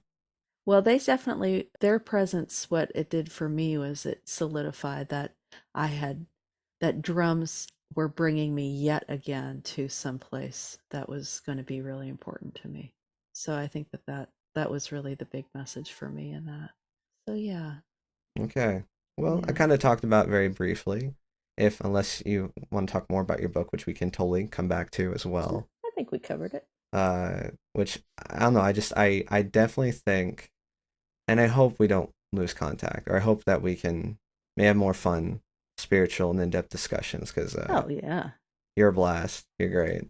I think I would want to explore these things more. Like again, and that's why I love about and just spirituality. Just again, just like the spirit world in general. It's like Mm-hmm. this great mystery. Mm-hmm. No answer is necessarily the infinite one. People have beliefs, and it's they have dogmas and stuff that they follow, and et cetera. But it's just like it's again, just it's fun, just getting out there, getting out in the weird stuff, and having these conversations. It's a blast. I think it's really fun. I just, I think that, I understand being skeptical. I definitely am skeptical, but also like, okay, show me what you got. Like somebody is, Exactly. I like that. somebody's channeling something or somebody's, reading some cards or somebody, just lay it on me. What you got, Yeah. And yeah, and then I feel like I don't need to form anybody else's belief. I get to create my own belief, you know. I like that. Yeah. Yeah. It's again, it's your own thing. That's yours. Mhm. You get to Mhm. decide it. Yeah. Yeah, okay, I like that. Yeah. I don't even think where we want to go from here because we just like this has been such a just a fun discussion, and I really like another kind of reoccurring theme in my stuff is I thank people a lot. So if I haven't thanked you for like the third or fourth time, thanks for coming on. This has been Oh, a great time. Tristan, you're just such a light. You're so insightful and you have such great questions. And yeah, it's just really a pleasure to share these ideas with you. Thank you. That Yeah. aw, but no, but seriously, thanks. Maybe again, this is where we'll kind of go and we'll talk about it, but it's just like the whole I when we talk about that despair, that nagging voice, that voice that just like follows, like it. Well, first off, I think all artists have it. Just period. It's because they're always Mhm. fighting that, like, hey, like I'm not worth my creation, or I'm just like Mhm. how can a broken mess like me do Mhm. really anything? I mean, but Mhm. it this cat just in general creating I've done stand-up comedy before. I've written a little bit. I think that's something I think I could pursue more because I do like I mean you kind of we talked very briefly but just the posters right Mhm. there Mhm. different music, different shows, yeah, just I like media or I like storytelling because you can get meaning from it, or it's just like you just sometimes the stories are cool, plain and Mhm. simple. Mhm. But there I can't lie and tell you that I don't have that just dark voice that's saying you're not worth it. Why are you Mhm. doing this? No one's listening. It definitely comes through with this cast, and it Mhm. sometimes it takes me out. I think last Mhm. week I was just like, why am I doing this? I have so many Mhm. episodes, but no one's watching. And thank you for Mhm. the people who are listening. Seriously, Mhm. thanks for keeping this alive. But it's just hard to keep wanting to create, or am I Mhm. creating for the right reasons? It's I know I kind of rambled, but it's just it's a lot. Yeah, I know. Well, thanks for sharing that because man, I'm with you on that. And I also that's why you're a stand-up comedian. Like stand-up comedians are always have the dark vein within them, right? It's our golden mine, dude. That's where we Yeah. pull our stuff. I know. However, I think when you hear the negative voices telling you, telling you all of those things, I think it's really important to first of all just close your eyes and say, all right, whose voice is that? Hmm. Is I that like that. mine or is that a voice that I've heard? Is that a voice? Sometimes it's even kind of fun to anthropomorphize it. What does that voice look like? If I could see that voice that's telling me that nothing I do is worthwhile, what does it look like? And I did that once when I was looking at my critic because I was blocked in writing, and What? yeah, You mind describing a little bit more about that? Or, I mean, that sounds like a story, if anything. yeah, I went to a creativity coach, really lovely man, and he said, "Okay, well, actually, you'll probably really dig this." So he said, "Okay, first of all, imagine the block. What does the block look like, right?" He kind of said, "Okay, let's just close your eyes, take some nice deep breaths, just relax, right?" Kind of meditated a little bit, and then he said, "Okay, so what does your block look like?" And immediately, I saw Jabba the Hutt. And Okay. he Okay. said, I said, okay, it's just like, looks like Jabba the Hutt. And he said, okay, well, where are you in relation to Jabba? And I was Princess Leia in the gold bikini right there, like with Rare. a, and I had a chained to Jabba the Hutt.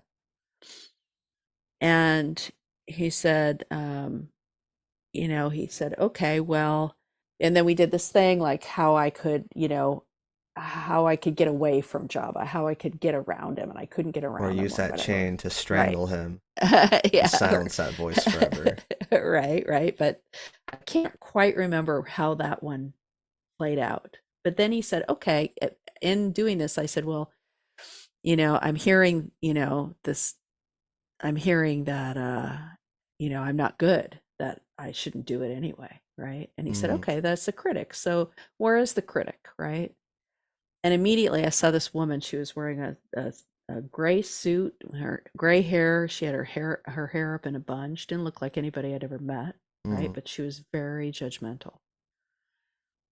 And he said, okay, well, what does the critic want? And I heard it doesn't want me to fail.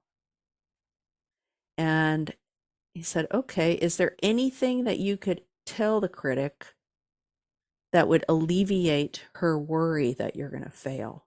Mm. And it was weird because suddenly it just kind of washed over me all of the ways that I had avoided in my writing being honest, being truthful, exposing myself, being vulnerable. And I saw that by propping up this image of myself in that it had shut me off from my writing because I wasn't being open and vulnerable, right? Mm. And I said, well, if I show up, I guess could show up every day and just say that I will write a page every day, right? And just show up for it. And as soon as I said that, she took her hair out of the bun and she just kind of walked away. Interesting. So I think it's really interesting. There are these different kind of techniques that you can use to really, because these things that we believe, these voices and everything, they don't have to be permanent. I mean, we let them in and we listen to them for a long time, but sometimes it's a voice that we heard in childhood. Sometimes it's a voice that came because we were being shown behavior that made us believe these things that we're telling ourselves. Sometimes it's culture, and sometimes it could be a number of things, but I think really investigating that is very, very important to do because you are worthy, you are loved, and you have a great enthusiasm for a great number of things. And to not follow that enthusiasm means that you're not moving in your own life force, your own creative flow. And there's no reason to not do that. You're here to do that. We're here to play. We're here for joy. We're here to create. And whatever it is that your enthusiasm is going towards, this is where to follow that means that you're living, that you're doing it. And anything within you that's telling you that that's not the case is something that can be dealt with. It's not permanent. It's not forever. It does take work and sometimes it's not fun, but Yeah, that's an sometimes it is. understatement, if anything. But Yeah, but sometimes it is. Sometimes we think things are so huge and then they're not nearly as big. Sometimes I've not wanted to look at things within myself because I thought if I looked at that, I would die. I mm. it would Like that would be the end of me to like move into that. I've told this story before, but I had reached a certain age and I gained my body changed and I gained a bunch of weight. And I went to a spin class in my neighborhood, right? And I was in there with like all of these beautiful 25-year-old people. And Mm, there's a big mirror, and I'm like on this bike and I'm trying to keep up and all this stuff. And the whole time I'm just like hating myself. And I walked home and I just felt just so much shame. I was so unhappy. I was so miserable. And it occurred to me as I was walking, I was like, you better sit. You better sit in meditation and really take a look at this. And so I sat in meditation, and this wave of shame, I mean, it was like it was my whole being, this feeling of shame. And I was trying to just be with it, not tell myself a story about it, just be with it. And I kept trying to find anything else in me that was not shame. No, it was complete. I had this visual of this fire hose of black ash kind of like blowing into the center of myself. It was just like this mm. wave of shame, right? And it hurt physically. My body hurt, and I kept thinking like, oh my gosh, like how can I sit with this? But I was like, just sit, just sit, just sit with it. And finally, after an hour, I was like, okay, I'm done. And I like got up from meditation, and I was shaking because it had been such an ordeal that I felt myself going into this feeling. And I walked out and I thought, I'm gonna write a letter to my friend and just kind of tell her like about this. She's like a spiritual mentor to me, and I'm just gonna write her a letter about this. And I sat down and I started writing, and I wrote about 2 paragraphs, and I looked down and I was like, oh, there's my voice. There's my Mm. writing voice. There it is. There I am. Like it was and I realized it was the first time I ever wrote about that I'd ever said it out loud, that I'd ever expressed that I felt that way about myself. And I've felt little bits of it since then, but I've never felt it since. I mean, sitting and being with it, it dissolved it. So by acknowledging like Mm-hmm. that voice, Mm-hmm. living it, giving its time, you kind of, this is a weird analogy, but you kind of like American Idol that you're like, give us, or Shark Tank that you're like, give us your pitch. All right.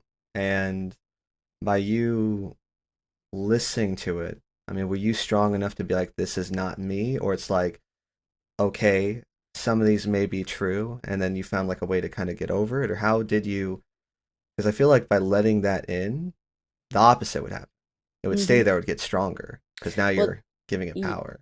well, this is Buddhist practice, is to sit and not react, to sit and allow and to watch it without trying to change it, right? So in Buddhism, there's a thing about non-reactivity. So we realize that when we sit in meditation, our mind is always trying to push something away, or it's trying to get ourselves to feel a certain way, right? So it's like craving and aversion. It's like this constant push and pull.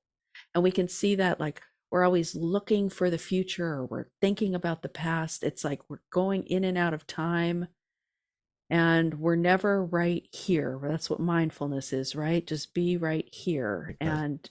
and not trying to change it.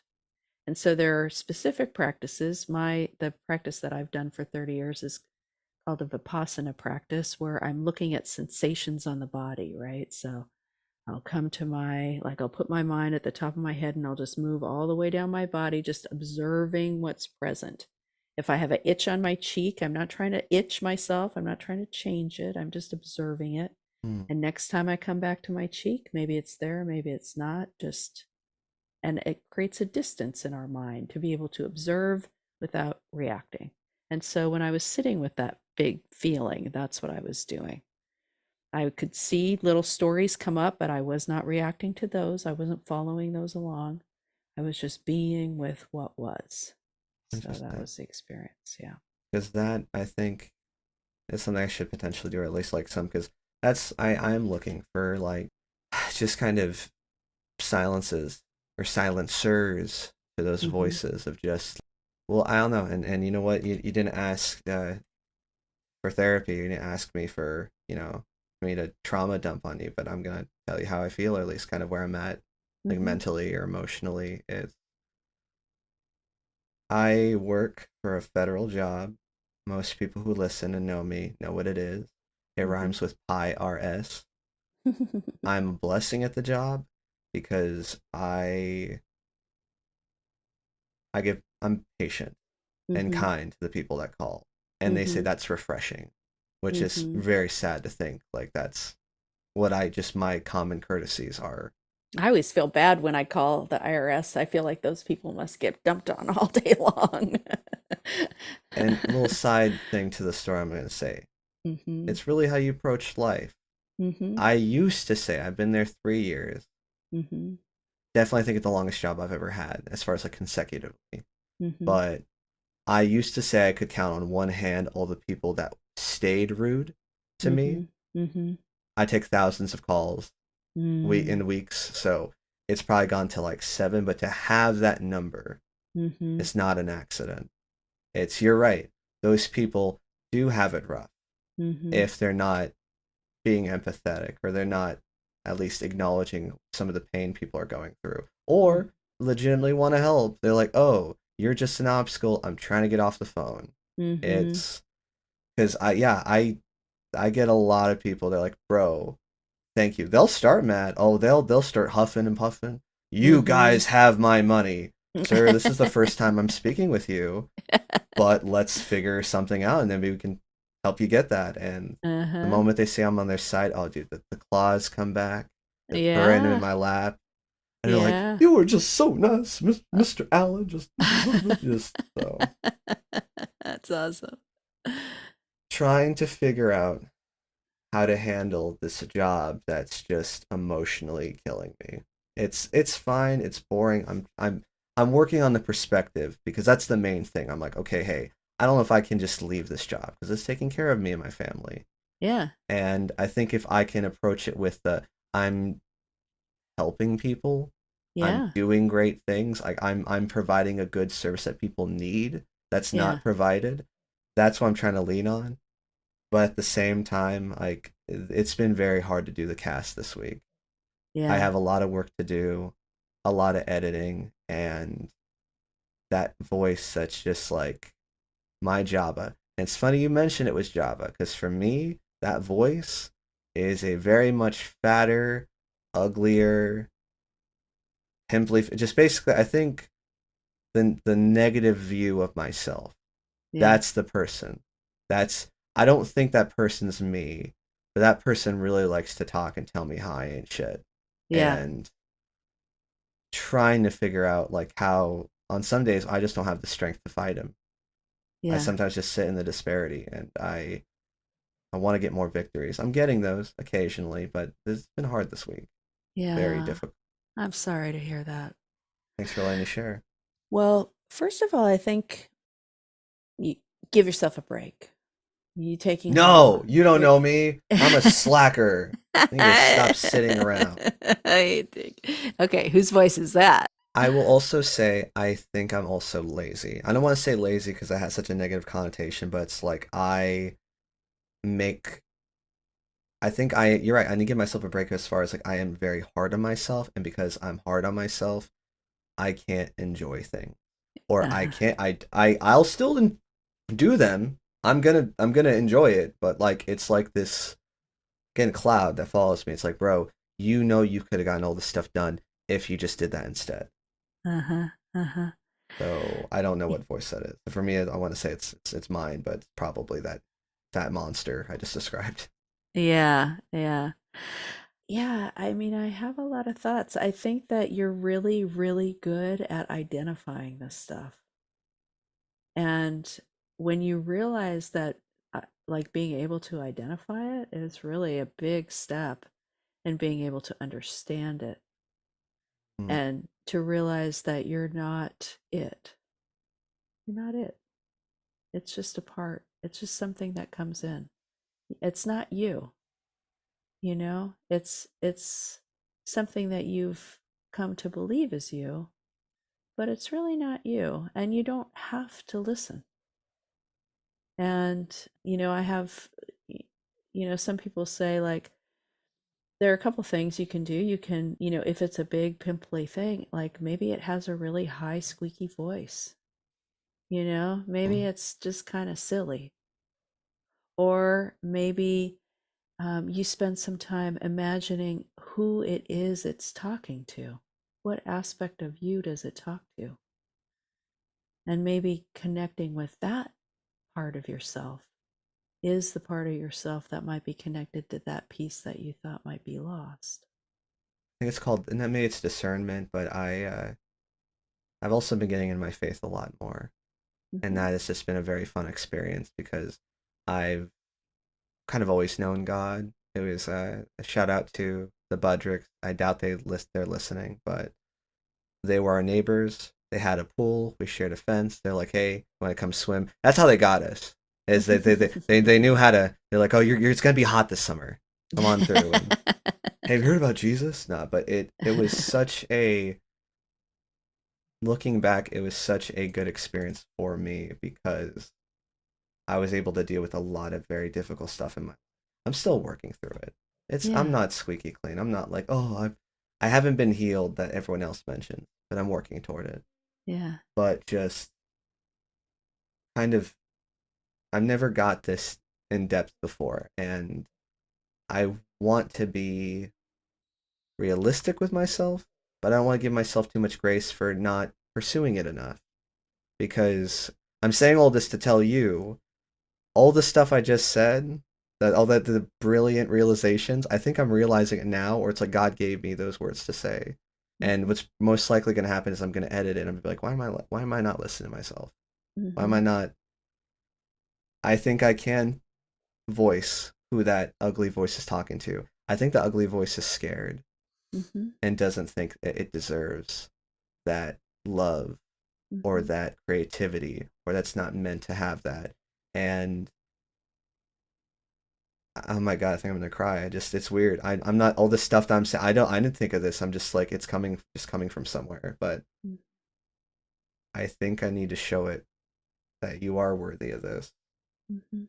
and then I think I can accept it.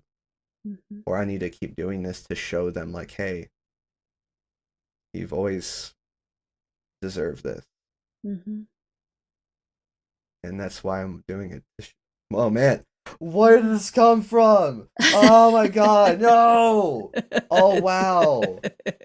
Oh, that was a creeper. Oh, Oh no. Listen, oh listen, man. Tristan, it might be really an easy thing for you to do is to take a few moments of your day and allow yourself to just be bathed in divine love.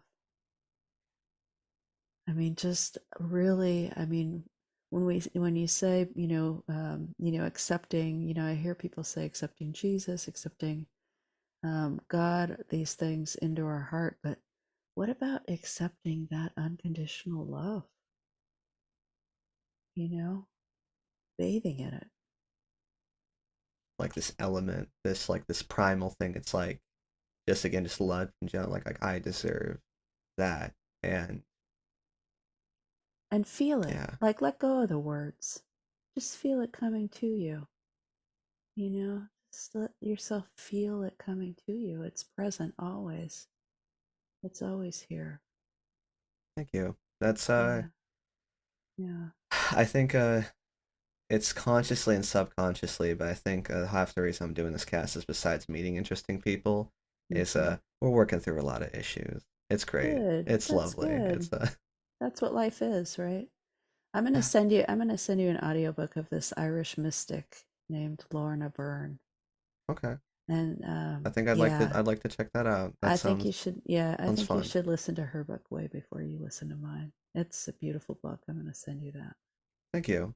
It's Yeah. this is again, we'll see where our journey goes. We'll see what happens, but I'd love to keep talking as far as like, see how you're doing as far as like your podcasting, your book. See, when you got the next book coming out though. Mm. Man, if this gets big, I'm putting it out there, it will. But I'd love to have you on again and you'd be like, "Wow, Like you like the digs? This is we've been working hard this year. This is Yeah, I'd love to speak to you anytime, Tristan, and anytime that you have anything that you want to bounce off me just about the stuff that we talked about personally, I'm always around, okay? thank you. Yeah, And I yeah. have to remember we're doing a podcast for other people, but Oh yeah. is it safe to say if anyone else needed to contact you or they're having the exact same feelings, emotions, maybe they could reach out to you? Of course, of course. Yeah, of What's a good course. email or what's your website if people want to know? I guess this is a good plug though. It's like how can they get your book, find your music, get in contact? What's a good Okay. place? So the book is on Amazon. It's called From Bonham to Buddha and Back. And if you go to clemthegreat.com, Awesome name. that has each page, like there are different pages for the music, for the book, it'll bring you to my spiritual counseling page. Yeah, clemthegreat.com. I think that's the best way to go. Yeah. And same as well. You guys know I have the email at the end of every episode if you ever want to talk or this world is so big and it can seem so easy to get lost, but the issues we deal with, maybe they're not the same color, but they run in the same circles. And like you said, you helped me work through this out, and I'd love to pay it forward, help Mm. help other people. So you know how to contact me too if you need to. This is I'm gonna cut this. I'm just like time out. I'm gonna edit this out. This was thank you again. I also other joke is I say I'm gonna edit it out. I'm probably gonna keep it in. I might keep it in. I don't know. But this was thank you for letting us go there, and thank you for just being the beautiful soul that you are. Like Oh, I feel like I likewise. barely got to know you. Like I know I see this. I don't like I you mentioned it was your dad. You mentioned it was all the maybe traveling and maybe I think it just working and kind of Mhm. being present in life kind of got you these perspectives. But it's just like it's incredible to like I'm glad you're writing this book because you have some knowledge, you have some truth that like I do think people need to hear. I need to hear it. Oh. Like it, I don't know. I think you're the main person. You're the main snake oil salesman. Where I'm like, I like her stuff. I like her message. Her message gets me. She's what I need. I hope So, I'm not a snake oil salesman. no. But you will I'm cure a all my bad ailments. salesperson. But no, it's but No, it was just such a pleasure to go so deep with the conversation. I really just do appreciate you so much for that. can I Yeah. ask have I been probably am I maybe the most in depth or have you had other experiences, other episodes? I would say that we definitely, yeah, we dove into a lot of really wonderful places that, I really like to talk that about the deep stuff. I think that we're all kind of longing for those kind of conversations. So it was just really, I'm just so appreciative of you being able to open up the way that you do. I can imagine your listeners are real big fans. I we're trying to find more, but to be honest, I do have a good like people who are listening, and I think I'm getting more in touch with that kind of person. And the Mm, episodes, man, they're I know this episode's gonna kill. I mm, already know people are gonna be like that's a good one. That's a big. mm, So that's great. I I don't know how you have time. Technically, we have 40 minutes left. We plugged the book, and the website. We still have a lot of questions to get through. I think we could maybe rapid fire a few, or do you maybe want to touch on a topic that we didn't get a chance or you didn't get a chance to really share how you felt or something you feel very, I don't want to say pressed, but very just inspired to talk about? Inspired to talk about. I don't know. I feel like we talked about a lot of really good stuff.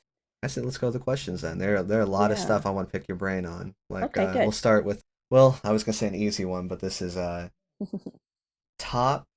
You get a choice between three or five. Okay. Top three or five Led Zeppelin songs for you. Okay, well, I saw this question and I was thinking, I don't want to answer that question I because know I don't know. It changes all the time. And, I have songs that I love to play and songs that I love to listen to. And I will say that I have to say when the levee breaks, that's a favorite just because it's done very well for me in my career. And I feel like I play it very well. And it's also always been a big favorite of mine. Right. Just drum wise, it's a masterpiece. And so I love that song. I love Dazed and Confused, of course. Okay. And I love playing that song. And I also I think it's a really lovely song. I love In My Time of Dying. Hmm. I think it's really fun to play. We haven't played in a long time after when the pandemic happened. We're like, how about if we don't sing a song about people dying? But I do love that song a lot. I like, oh, I don't know. I, honestly, I love Led Zeppelin. I've loved Led Zeppelin since I was, 12, 13 years old. It was my music. My dad was a big music lover and I loved his music, but Led Zeppelin was mine. It was like the first band that was diverged from my father's tastes. And Okay. Oh, then that's a. I know how yeah, special that is to you then, because that's yeah, your band. It was dad's yeah, music. Now it's your music.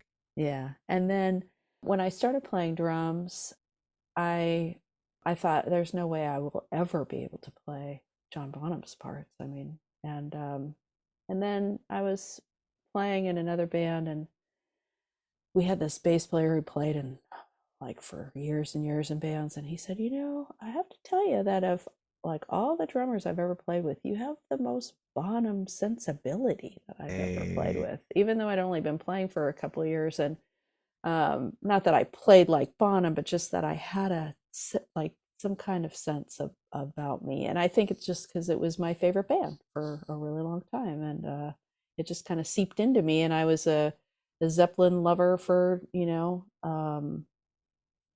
15 years before I started playing drums. So I loved it before I knew that I was loving the drums even. so rad too. Just Yeah. like I got a lot of favorite bands that I imagine if I was doing bass in them, I'd be like, this is so fun. This is great. I'm playing Yeah. all the songs I Yeah. love. Yeah. Right. Right. Okay, you gave me at least four songs, and you gave me the option. I can't choose who's my favorite because I love them all. Very good answers. Solid. I will say, you may want to move your hair again. Oh, sorry, sorry. It's okay. It's okay.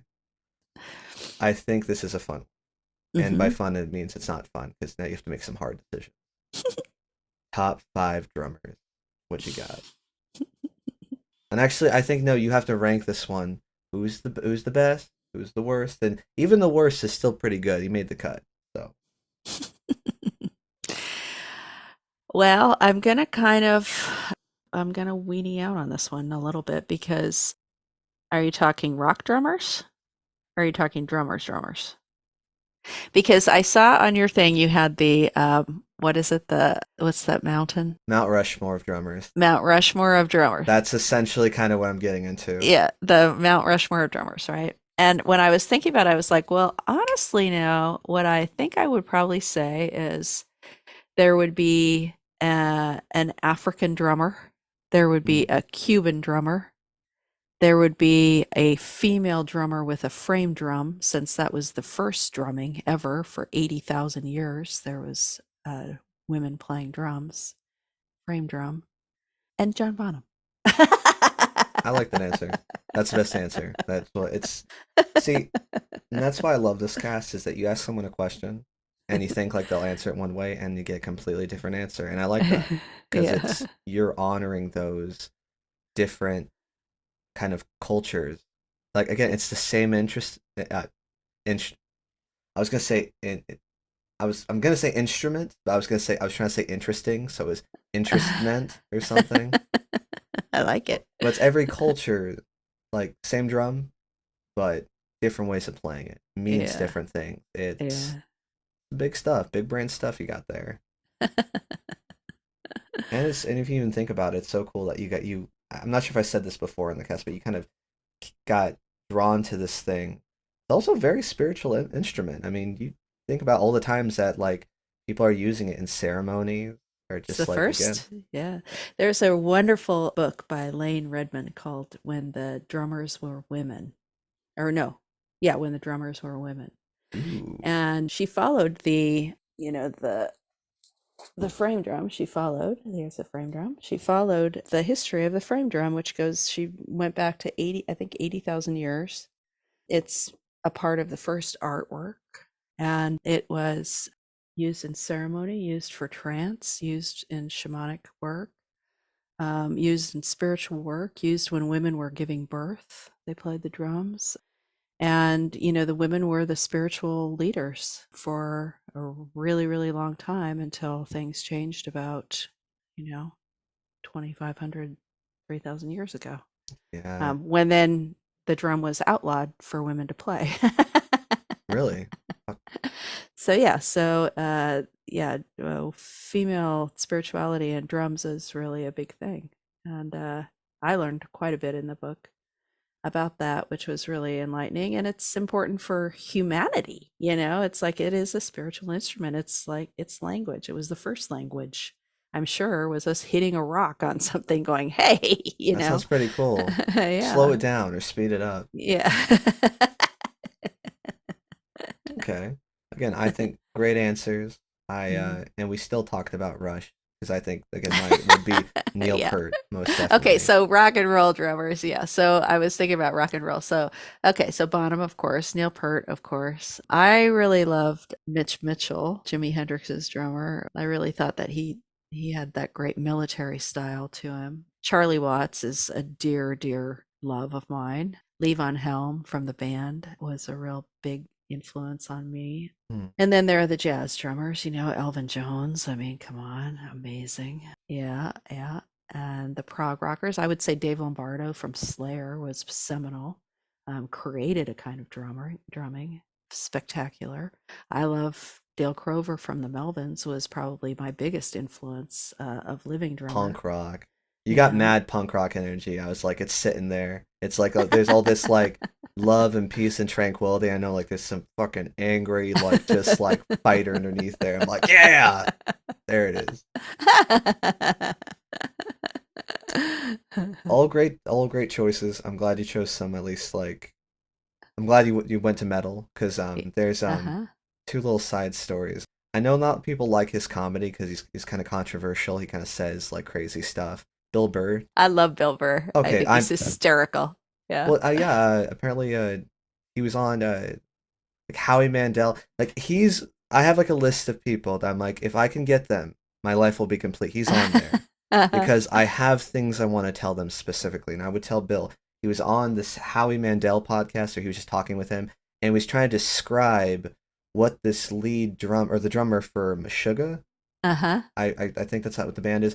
But he's like his feet are Oh going at gosh, yeah. two different or like two different patterns, like Yeah. different tempos, Yeah. and trying to tell Howie how that's insane from a Yeah. drum person because he loves drums. And Howie's like, I don't music. I don't like I don't drum either. I understand what that means, and that's freaking incredible. So I It's just incredible. I went to a Terry Bozzio drum clinic when I was first starting to play drums, and he had he had like, I think he had 20 oh pedals, my god. and like some of them would like trigger two bass drums, some would trigger a bass drum and a hi-hat, and it was like this circular thing. And he would play he played the Rite of Spring, like Stravinsky's Rite of Spring on the drums, and it was like it was like the patterns were moving in these circular ways through all of the different through his drum set. It was the most remarkable thing. If Yeah. you, for the people who are listening, if you want to have some fun, do a little outside experiment, look up Terry Bozzio. It's Terry spelled with the Y, classic. Bozzio spelled Bozzio. Like his setups are insane. I think that's literally might be. I have like a two title episode. I think part of the episode's gonna be titled Terry Bozzio has too many pedals because like it is insane. Like But he knows what to do with all of it. he knows what to do with all of it. It's, I've been very fortunate. My husband is a music manager, so I get to go. I've been able to meet some of these really magical players, and I got to see drum set of Terry Bozzio's, and he has like those little Chinese like kind of gong drum things, like this whole panel of them there, and it was really beautiful. I got to sit next to Dave Lombardo during I don't think it was a Slayer show. I think it was I think he was playing with Mike Patton, and I got to sit next to him and saw how effortless he is. Like he's like joking. He's playing this amazing music, and he's like joking around with. I think it was a Slayer show. Because Mike Patton, that's Faith No More, right? Yeah, but I think it was a Slayer show actually. I think it was at the Cow Palace, and yeah, it was just like effortless to him. And he's just, I mean, if you're in the audience, it just sounds like he's just, I mean, it's an assault of the drums, and yet he was like joking around with his drum tech and like kind of putting on this little show back there. So yeah, it's amazing. These drummers are amazing. They're And again, remarkable. it just goes to that spirituality because it's just there's something just so cool about when people are just like they get in that groove where they're Yeah. making again different sounds, different noises, the beat. It's just some of them keeping the beat. They'll throw a stick up in the air, they're still going, catch it, and then I know. I love I love all of that showmanship stuff. it's like a Wayne's World. Do you Yeah, like yeah. that? Once it's like I like to play. It's just like it's great, Yeah. great. I think some honorable mentions we haven't talked about, Uh-huh. and I feel bad because I don't know the guy's name, but the Uh-huh. drummer for Led Zeppelin. John Bonham. No, oh my God, I'm Def Leppard. Oh, Def Leppard. Oh, right, right. I don't know his name either.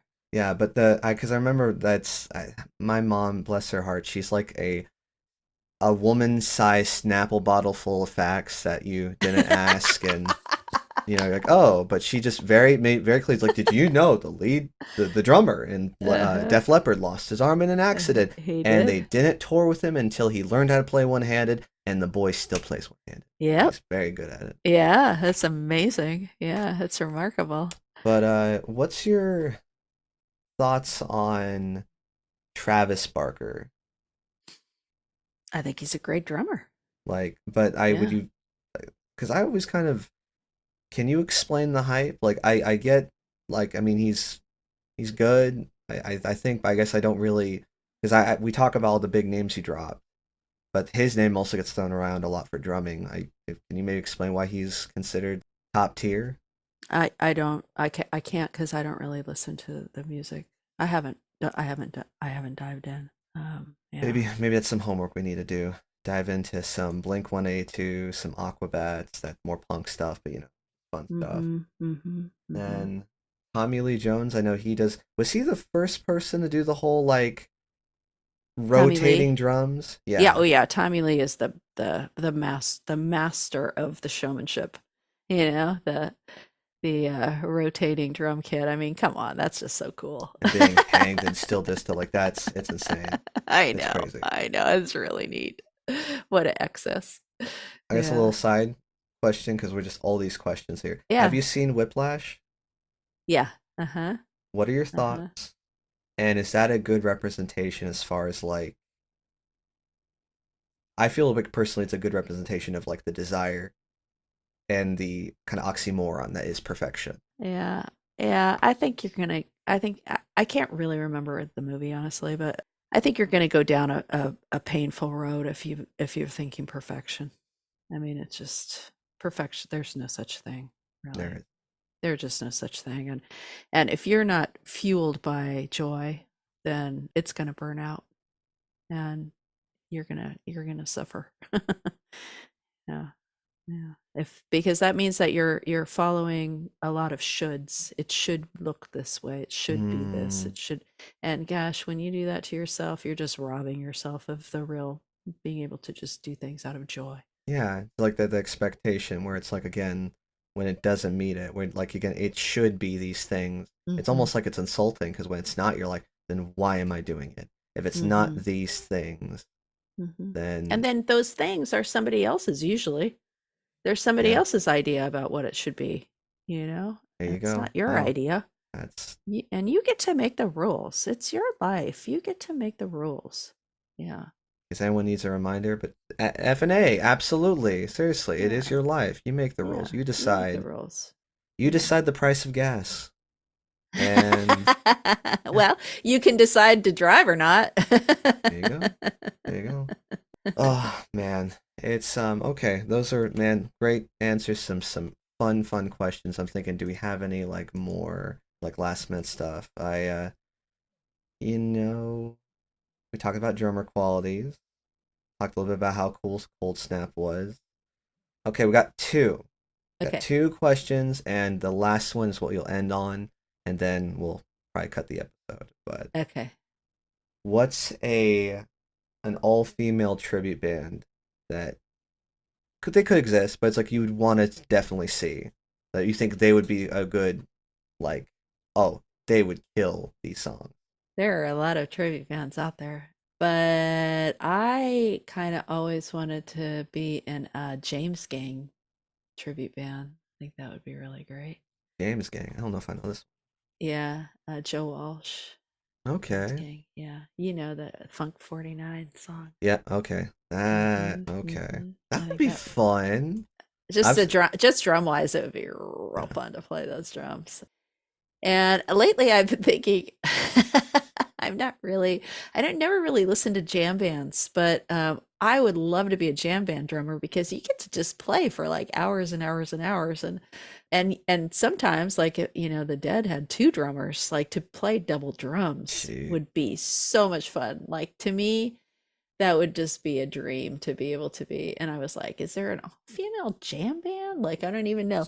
But uh but then I told my friend that, and I said, "Yeah, but then so maybe I should dive in and start listening to jam bands." He's like, "No, don't do it." Oh So God, that just seems like a rabbit hole you'll never get out of. I know. So, but yeah, that sounds like a lot of fun to me to do that. I Mhm. think a Pink Floyd one. Like I think, have you ever played any Pink Floyd song? Mm-mm, mm-mm. I haven't. No, I I haven't. I think there's a really amazing Pink Floyd tribute band. I can't remember their name, but I've heard that their shows are just spectacular. hmm. They have a lot of like lighting and all kinds of like, fancy stuff. So, yeah, what other band would be really crazy to I was do? thinking about this too. I Yeah. really love Iron Maiden, and Oh, I well, the think Iron Maidens.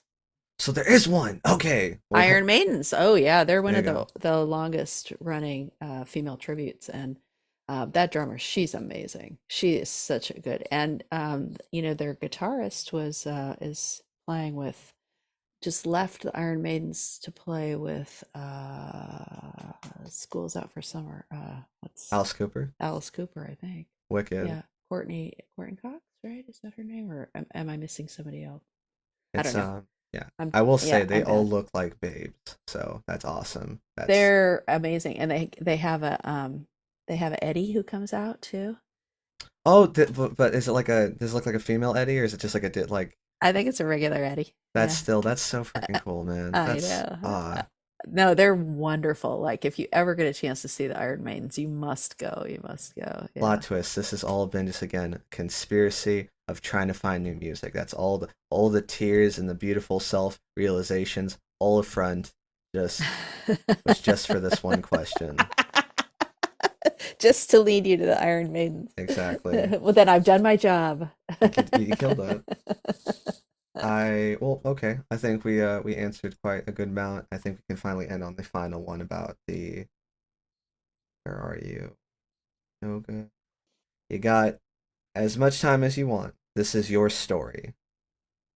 I'd love to hear maybe one of your craziest tour stories or like something that happened on the road while you're performing a gig that you're like just again, either it's a favorite story, the craziest thing happened, or it was the funniest. That's your you got 10 minutes or as long as you need.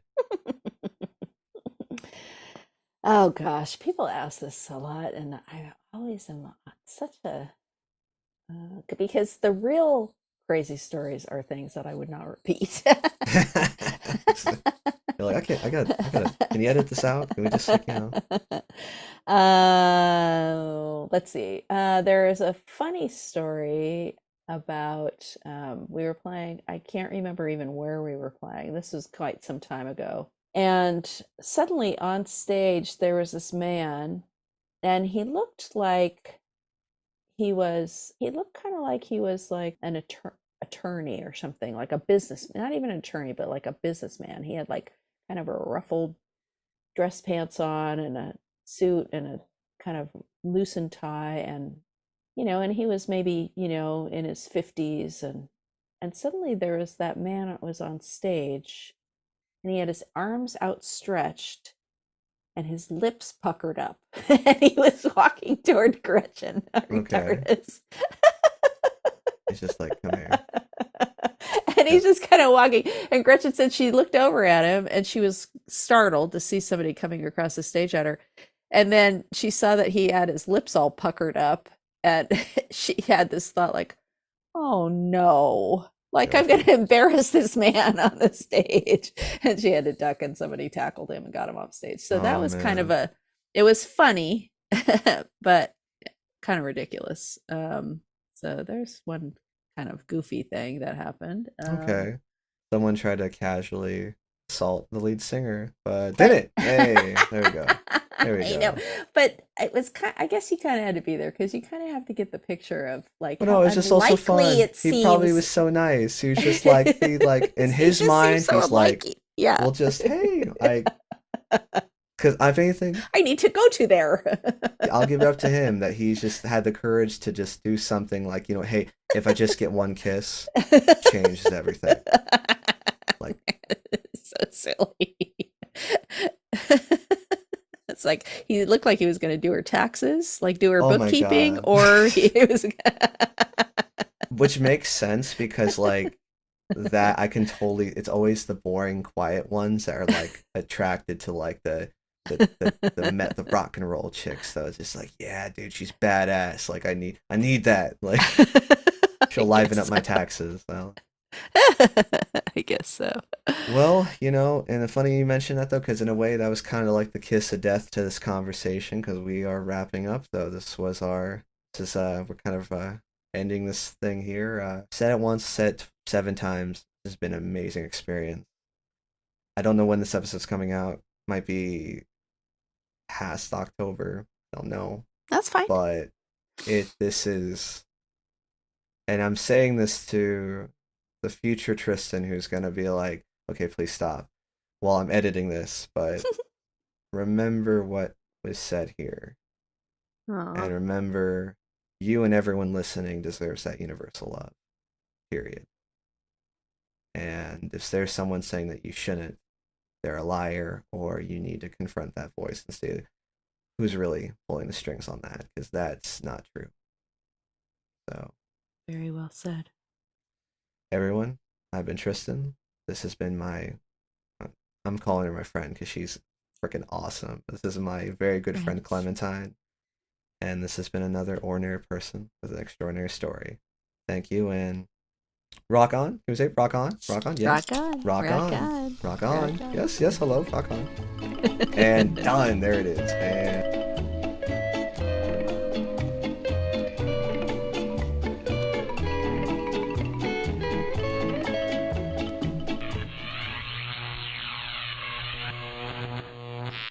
thank you for listening to another episode of Ordinary People, Extraordinary Stories. If you're interested in helping the channel, feel free to click on the link below to get access to our Patreon, where we have exclusive episodes and clips not shown to the public. And of course, if you believe you yourself have an interesting story to tell, or know somebody who would be great for the show, feel free to email me back at OPESpodcast@gmail.com. That's OPES. That's the acronym for the show, Ordinary People, Extraordinary Stories, OPES, podcast@gmail.com. Thank you, everybody, and until next time.